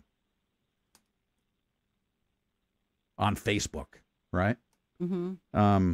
I worked my ass off, okay, to prove my point. You and I worked our asses off when we went out to Malheur, and we documented everything. 200 hours of footage, right? Correct. We worked our asses off to cover an important story. We worked our asses off. Deb and I, I need to roll back to prior to the trial. We worked our asses off to fundraise, to take our listenership, okay? I'll go back to October of 2015 when Ammon Bundy, knowing full well we had a huge listenership and he wanted to bring a human interest story through our show, and he wanted to appeal to our listeners, okay? compassionately to describe what was happening to the Hammonds. That's how it all started. Ammon Bundy knew that I had a lot of people from, Bundy Ranch, a lot of patriots, that would be very compassionate about the story about the Hammonds. And he came to me and said, I need you to, to learn this story. And then he tells that story about how he was inspired to do it. But ultimately, my role in that thing was to convey that that publicly, that human interest story. That's October. What we do. That's what we did. Okay. Yeah. We progressed to December, okay, of 2015, and there was no. Ammon did everything possible to try to get the sheriff to stop the whole thing. Mm-hmm. I tried to get Frank Papagni to stop the whole thing. Okay, let's push the pause button. Let's take a look at what's going on with the Hammonds. Don't take them to jail on January 4th. That's ridiculous. And we found out that you guys are forcing them to pay fines of $400,000. Right? Was it 400 approximately? The Hammond family, yes. Putting them under pressure, saying, don't talk to Ammon Bundy and the militia, right? Or we're going to make life harder on you. And you better pay your fees, because if you don't, we're going to be first in line to buy your property. We're like, what the hell is that? So we set out to go to cover this human interest story about the Hammonds. We went to a protest, and I was very, very vigorously in defense of our Second Amendment rights. Very, very vigorous. And going to an open carry parade and rally wasn't something odd to me as a Marine. Okay? It wasn't. I liked Sheriff Mack was there. There were very responsible people that were there, right? I was very proudly associating with that. Also, the Idaho 3%ers were there. They were very civic-minded, seemed like they were very responsible. So I was okay to be associated with that. When that thing spun off the way it did, okay, we're journalists. We had to cover a story, okay? Are we activists? We're advocacy journalists, okay? We're advocacy journalists.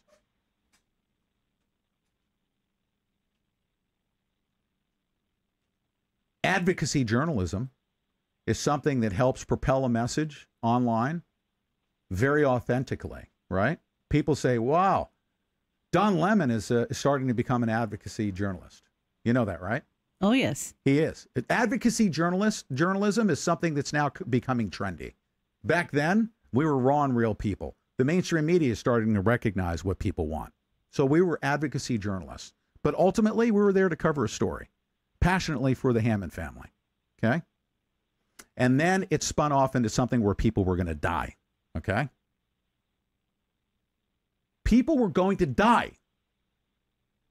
And how was I to turn that around? It was a real possibility. Not only that. Oh, here was another thing.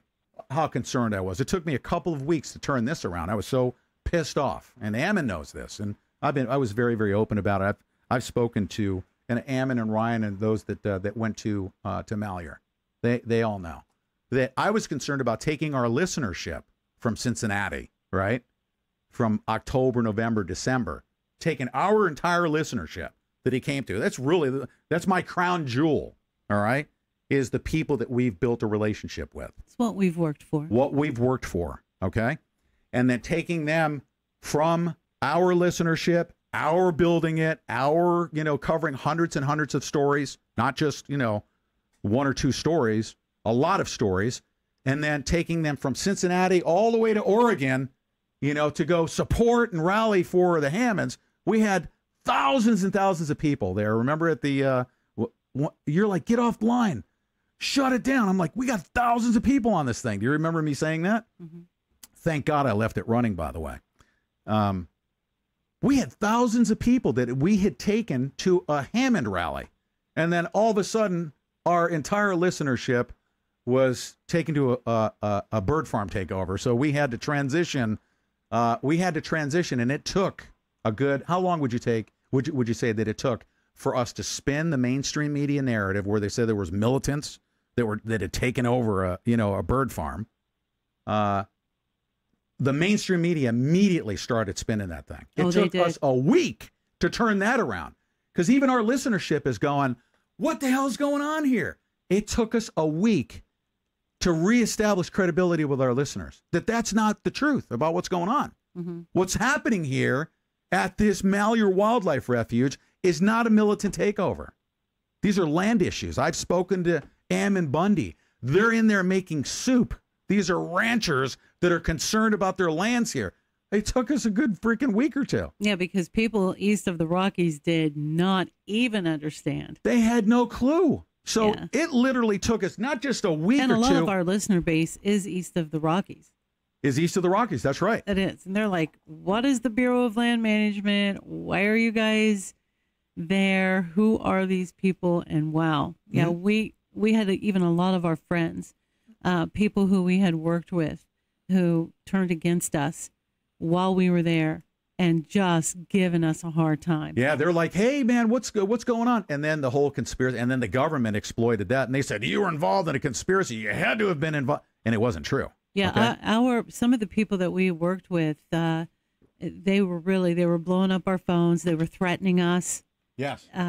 You know, to stop covering this, and oh my gosh, it was just insane. So this is so people are engaged. I guess they're still on. They haven't left. They're still listening to my personal story here. Mm-hmm.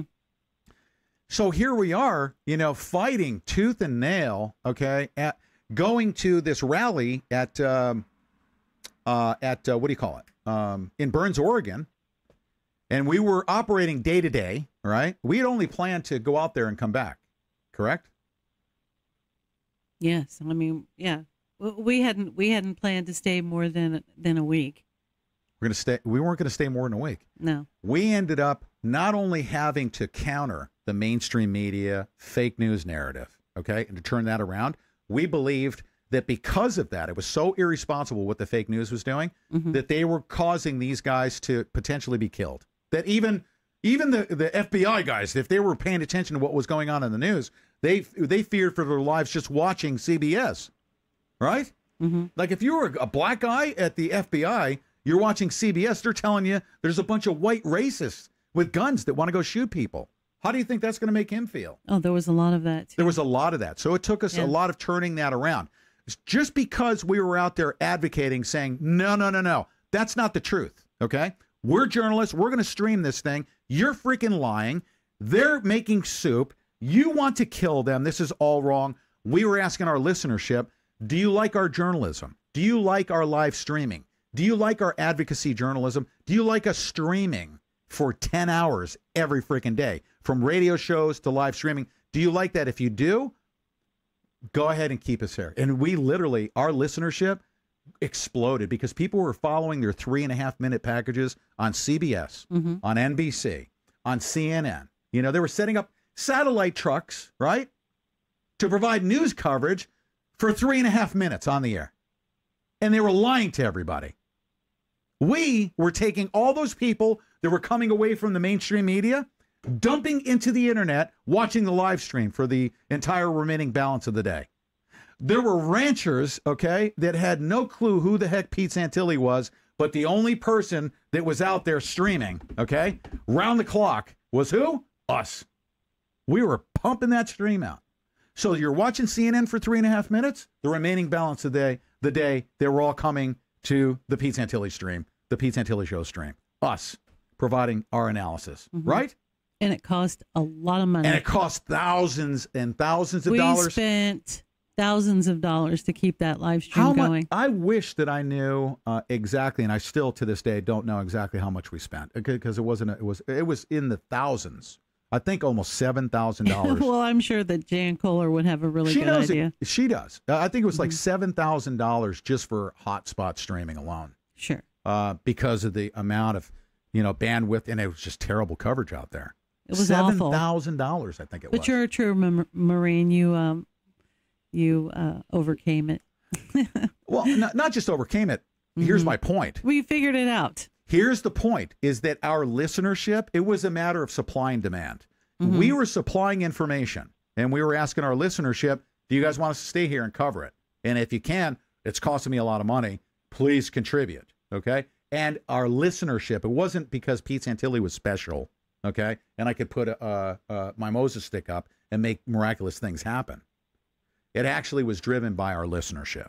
Our viewership actually propelled us throughout that entire month. Mm-hmm. As a matter of fact, I'll even go so far as to say this. Our listenership, as it grew, brought a whole hell of a lot of ranchers there. Mm-hmm. There's no doubt about it, okay? A lot of those ranchers that were surrounding, thank God, surrounding Ammon and Ryan and Shauna, and they were coming in delivering food and stuff like that to those guys while they were on the inside. Right, and a lot thank of people, God they did. A lot of people say, well, there were other journalists there. And we're like, of course there were. But we would have no way of knowing what kind of coverage they were getting out. I haven't talked to any of them. I'm sure that they did a great job. We can only speak to what we did. Yeah. I can't speak to what everybody else did. I know that there were a lot of people out there who had come and were trying to get the message out, and they did a fantastic job. And a lot of people had a lot of trouble with the technology. Yeah. And we figured it out, and we showed a lot of other people how to get it figured out too. Yes. On the ground. So we even shared that knowledge while we were out there. Yep. But I think the point of this, this whole thing is this, you guys, seriously, we love what we do, but there is a business aspect to what we do. Mm-hmm. This is what we do full time, and we've done it for 6 years. We're not just a media outlet that covers one topic. We cover many, many, many topics. Right. And we are listener supported. We have been from the very beginning. So, of course, it is our business to build our listenership. Through human interest stories. Through the stories. Right. And through advocating for people. Now, when people come on in exchange, what they get in exchange for supporting us is we have people that come on. They tell their stories, and they're average, everyday people, just like you are. At one point, when we first brought Cliven Bundy on our show, he was a rancher in the West. Yeah. Oh, yeah. And wasn't who you see today. Yeah. Oh, you know? But at that time, he wasn't a household name like he is now. The Bundy family was not well known, right? And I take pride in helping to perpetuate that. Mm-hmm. I want to take pride in that, and people are trying to take that away from you and I right now. Mm-hmm. But I want to have pride in that. I do. Mm-hmm. Because we work. Hold on a second. You missed something. They're trying to take away what? Our role and how we help. No, well, nobody can take that away from us. So we know who we are and what we're doing and what we're going to do going forward. Yeah. So I almost missed that. So, and I know that, you know that. Right. So, but at the crux of all of this, for some reason, there's this group out there that has this real problem with us being a business. Yeah. With having, and I never thought I'd see it from the Patriot community, and the idea that we are capitalist and we actually have a business that generates and makes money. Yeah. And so when we go to some place like Burns, Oregon, or Baltimore, we have other people who are own websites and news sites that are wealthier than we are, and they've been at this for a very long time. Yeah. And InfoWars has more equipment than I could ever possibly dream of, right? Well, we have folks that actually hire us because we're independent, we're freelance, and we will take to them and we will say, look, we got a phone call from so-and-so and they want us to go somewhere. And we want to just kind of think what you guys think about that. Could you get behind that? And of course, we weigh it out with them. We watch how the landscape is going. They watch how the landscape is going.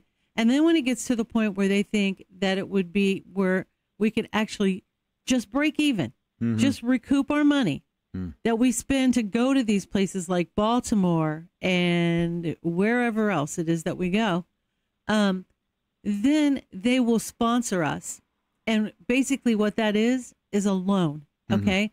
But Pete and I have been proven by fire here. We've been very successful because of Pete and the way he handles things and the excitement that he generates and the attention that he brings to something. he does get noticed. Well, and he never should be ashamed of that, Pete. You do get noticed. But here's to our listeners. Thank you very much. Here's let's remind our listeners. Okay, let's remind our listeners how I started this conversation. Mm-hmm. When I said 2006, 2007, and I used the Trump Organization because that was actually my real launching point to monetizing my internet marketing skills. Okay. And actually helped entrepreneurs build businesses as a result of that. I've been an internet marketer. As a result of that, internet marketing skill from way back then, there's people like, and even the Bundy family, they know, Clive Bundy says that media, whether it be good media or bad media, is great because you got a lot of eyeballs on a particular topic. So the Bundy family, whether they get good media or bad media, and Clive believes this. I'm like, oh, we got some bad press, when we were on the inside. And he's like, oh, there is no such thing as bad press. It's eyeballs and awareness on our topic, on our issue. Okay. Mm-hmm.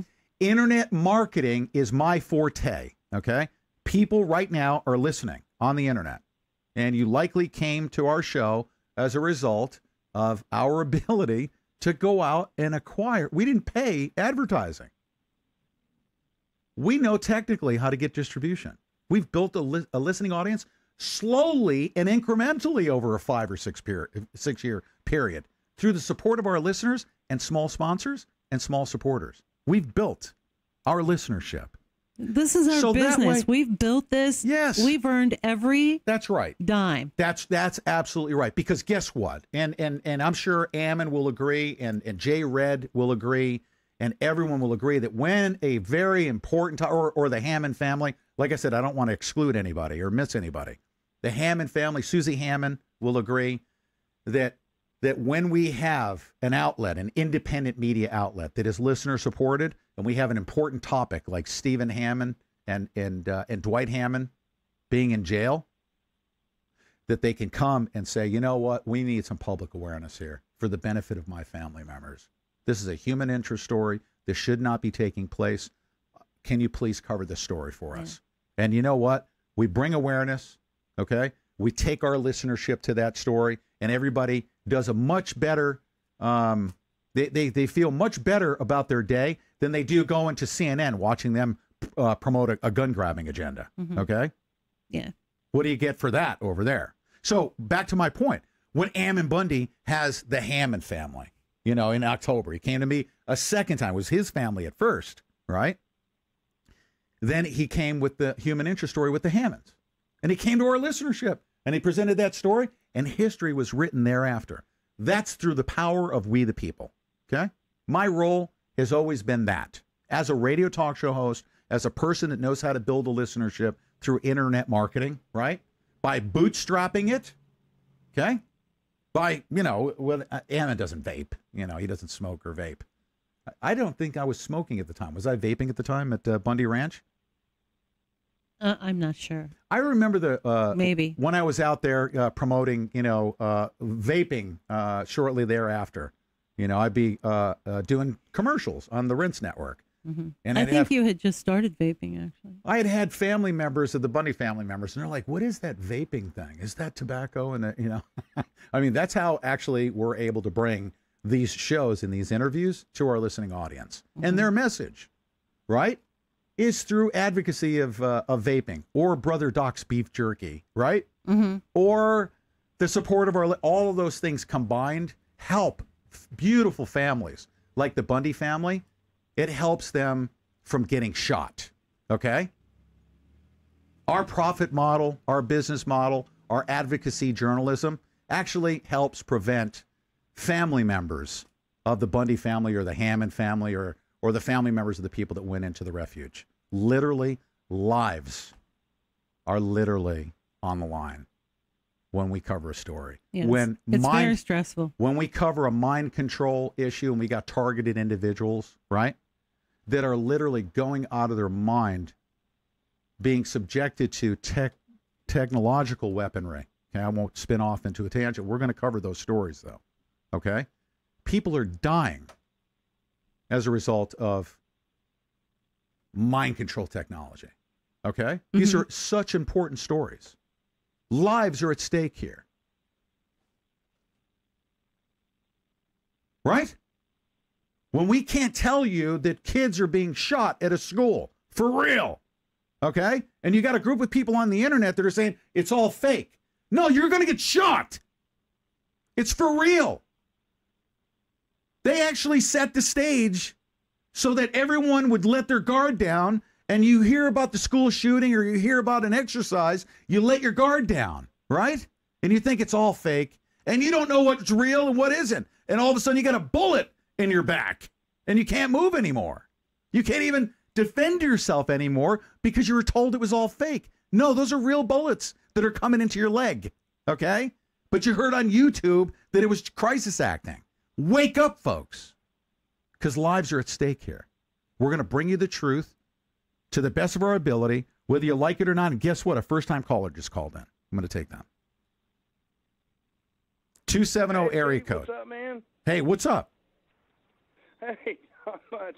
I just finally noticed you got a call-in number.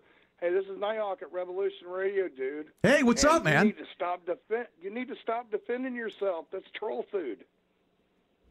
Oh, defending us? No, actually, I'm speaking to our listeners.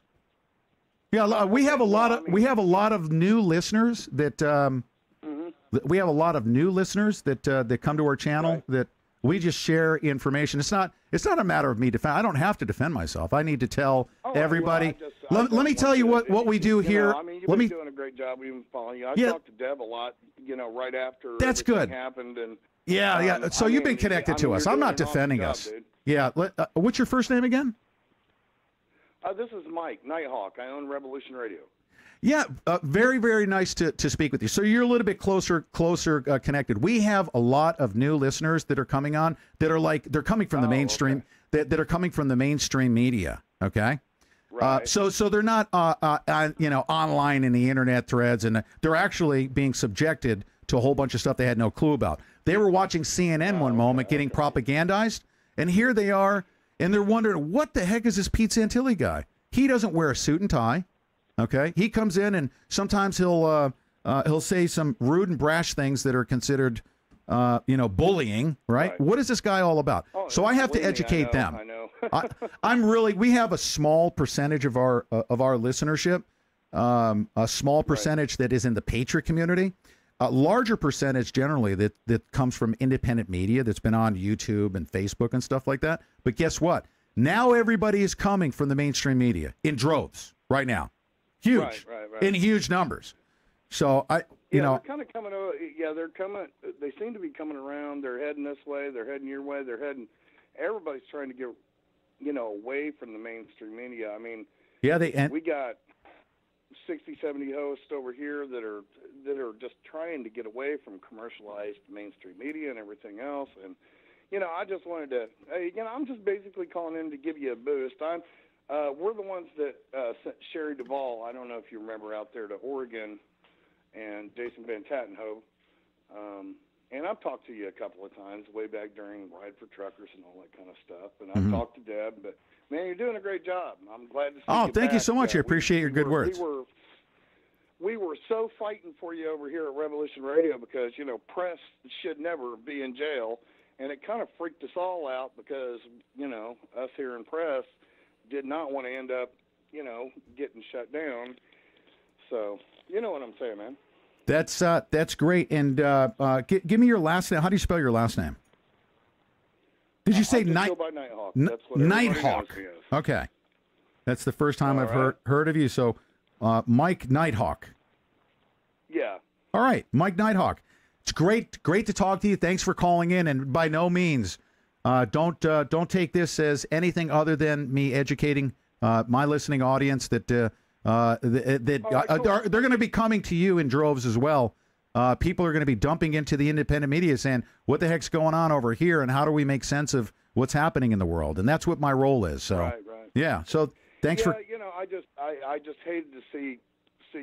Well, you know how the trolls go. I just hated to see you have to do a defense. Oh, I love the trolls.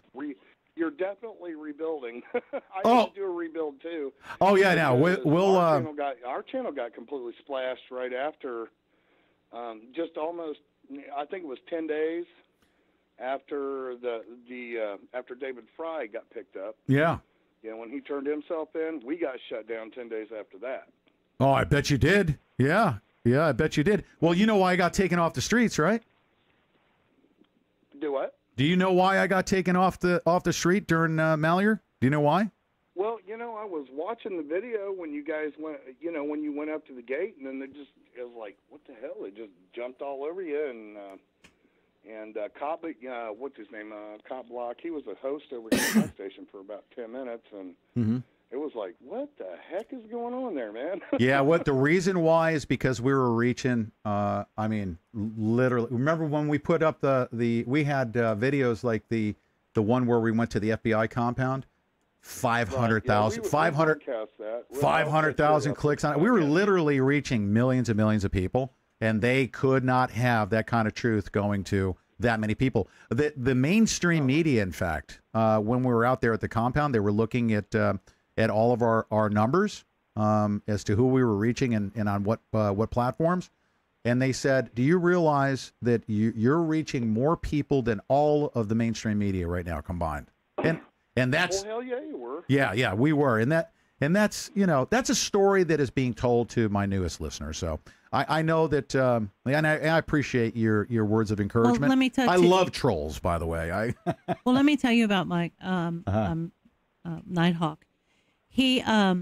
I was on his show in the beginning for a weekly update. Oh, thank you so much, Mike. And he was quite good to us and good to me during that time. So, thank you. Thank you so much for your support, Mike. I really appreciate it. Hey, no problem. And I sent Deb a message on Facebook. I do have a pretty heavy-duty, and I also we have a, we'll just call it a FM station pirate network that is huge. It's all across the world. Okay. Have Deb respond to me on Facebook, and we'll kind of go from there. We don't want to cause any extra trouble. Thanks a lot for taking Oh, it's no trouble. Are you kidding me? I love calls like this. I really appreciate you calling in, Mike, and I'm glad we connected. Thank you for your support. I told you once before, and I told Deb, you ever want to come down for dinner? I'm 2 hours away. Oh, dude, see that's how we should have opened up the call. Yeah. I'm steak and potatoes. You tell me. I'm an old tobacco farmer in the middle of Kentucky, man. That's great, Mike. Thank you for all your support. Thanks for your words of encouragement. No and problem. I love the trolls. If I didn't have trolls, that means that I'm not doing my job. There you go. No, but we talk to and are focused on, as we always say, we're focused on our listenership. Okay, you guys, seriously, come on, give me the final moments here to tell you that this entire conversation is all for you. Our work for the past 6 years, right, has been, when we committed, we had 5 listeners. And remember, I set up that radio station. I was doing techno DJing on Second Life in Europe, okay, at 5 o'clock in the morning. True story. Producing techno music. And I shifted to setting up a radio station and doing political talk. Right? Remember that? We had like 5 listeners on that stream. People in Europe don't even speak English. They speak techno. So I didn't even have a listenership. But we said, what are we going to do? On January 17th, okay, you became my co-host, January 17th of 2012. I'll never forget that. And I said, okay, what's our goal here when we light this thing up? If we could wake up one person every single day, we've accomplished our goal. One person. Numbers don't matter, okay? Mm-hmm. They really don't. So our goal has been to, if we can awaken one person every single day, we come to work every single day and we work around the clock for one person. And if there's one person that comes in here, so when we're speaking, like Mike is a little bit closer to our show. Mm-hmm. So he hears me talking about stuff at Malheur and all that. He probably knows all the inner workings, and he's bored with it. And he's like, move along, right? Don't worry about the trolls. But guess what? A lot of brand new people, they don't know what this is all about in independent media. They're coming from, they're cutting the cord from their cable box, right? they're shunning CNN because they're disgusted with Fox, CNN, all those. And they end up on shows like this. They're like, what the hell is this all about? So we're talking to not just the people that have been around a while, but especially the new people that are coming in. So they need to, and I started, that's why I said, am I boring people with, with my personal story? Let's wrap this up. But you guys have been staying engaged. Look, we have 220 people in our YouTube chat room alone. Periscope has, they have, look at that! Periscope hearts! 284,000 hearts over there. That's our very nice. Our most recent tally. Mm-hmm. Thank you guys so much on Periscope. Thank you. We got 7 listeners on Periscope right now. On Twitter and Periscope. Yeah, well, you can't do 3-hour shows. We've been at this a long time. We were actually up in numbers higher than that on YouTube, but people have things to do and places to go and all right, people to take care of, right? So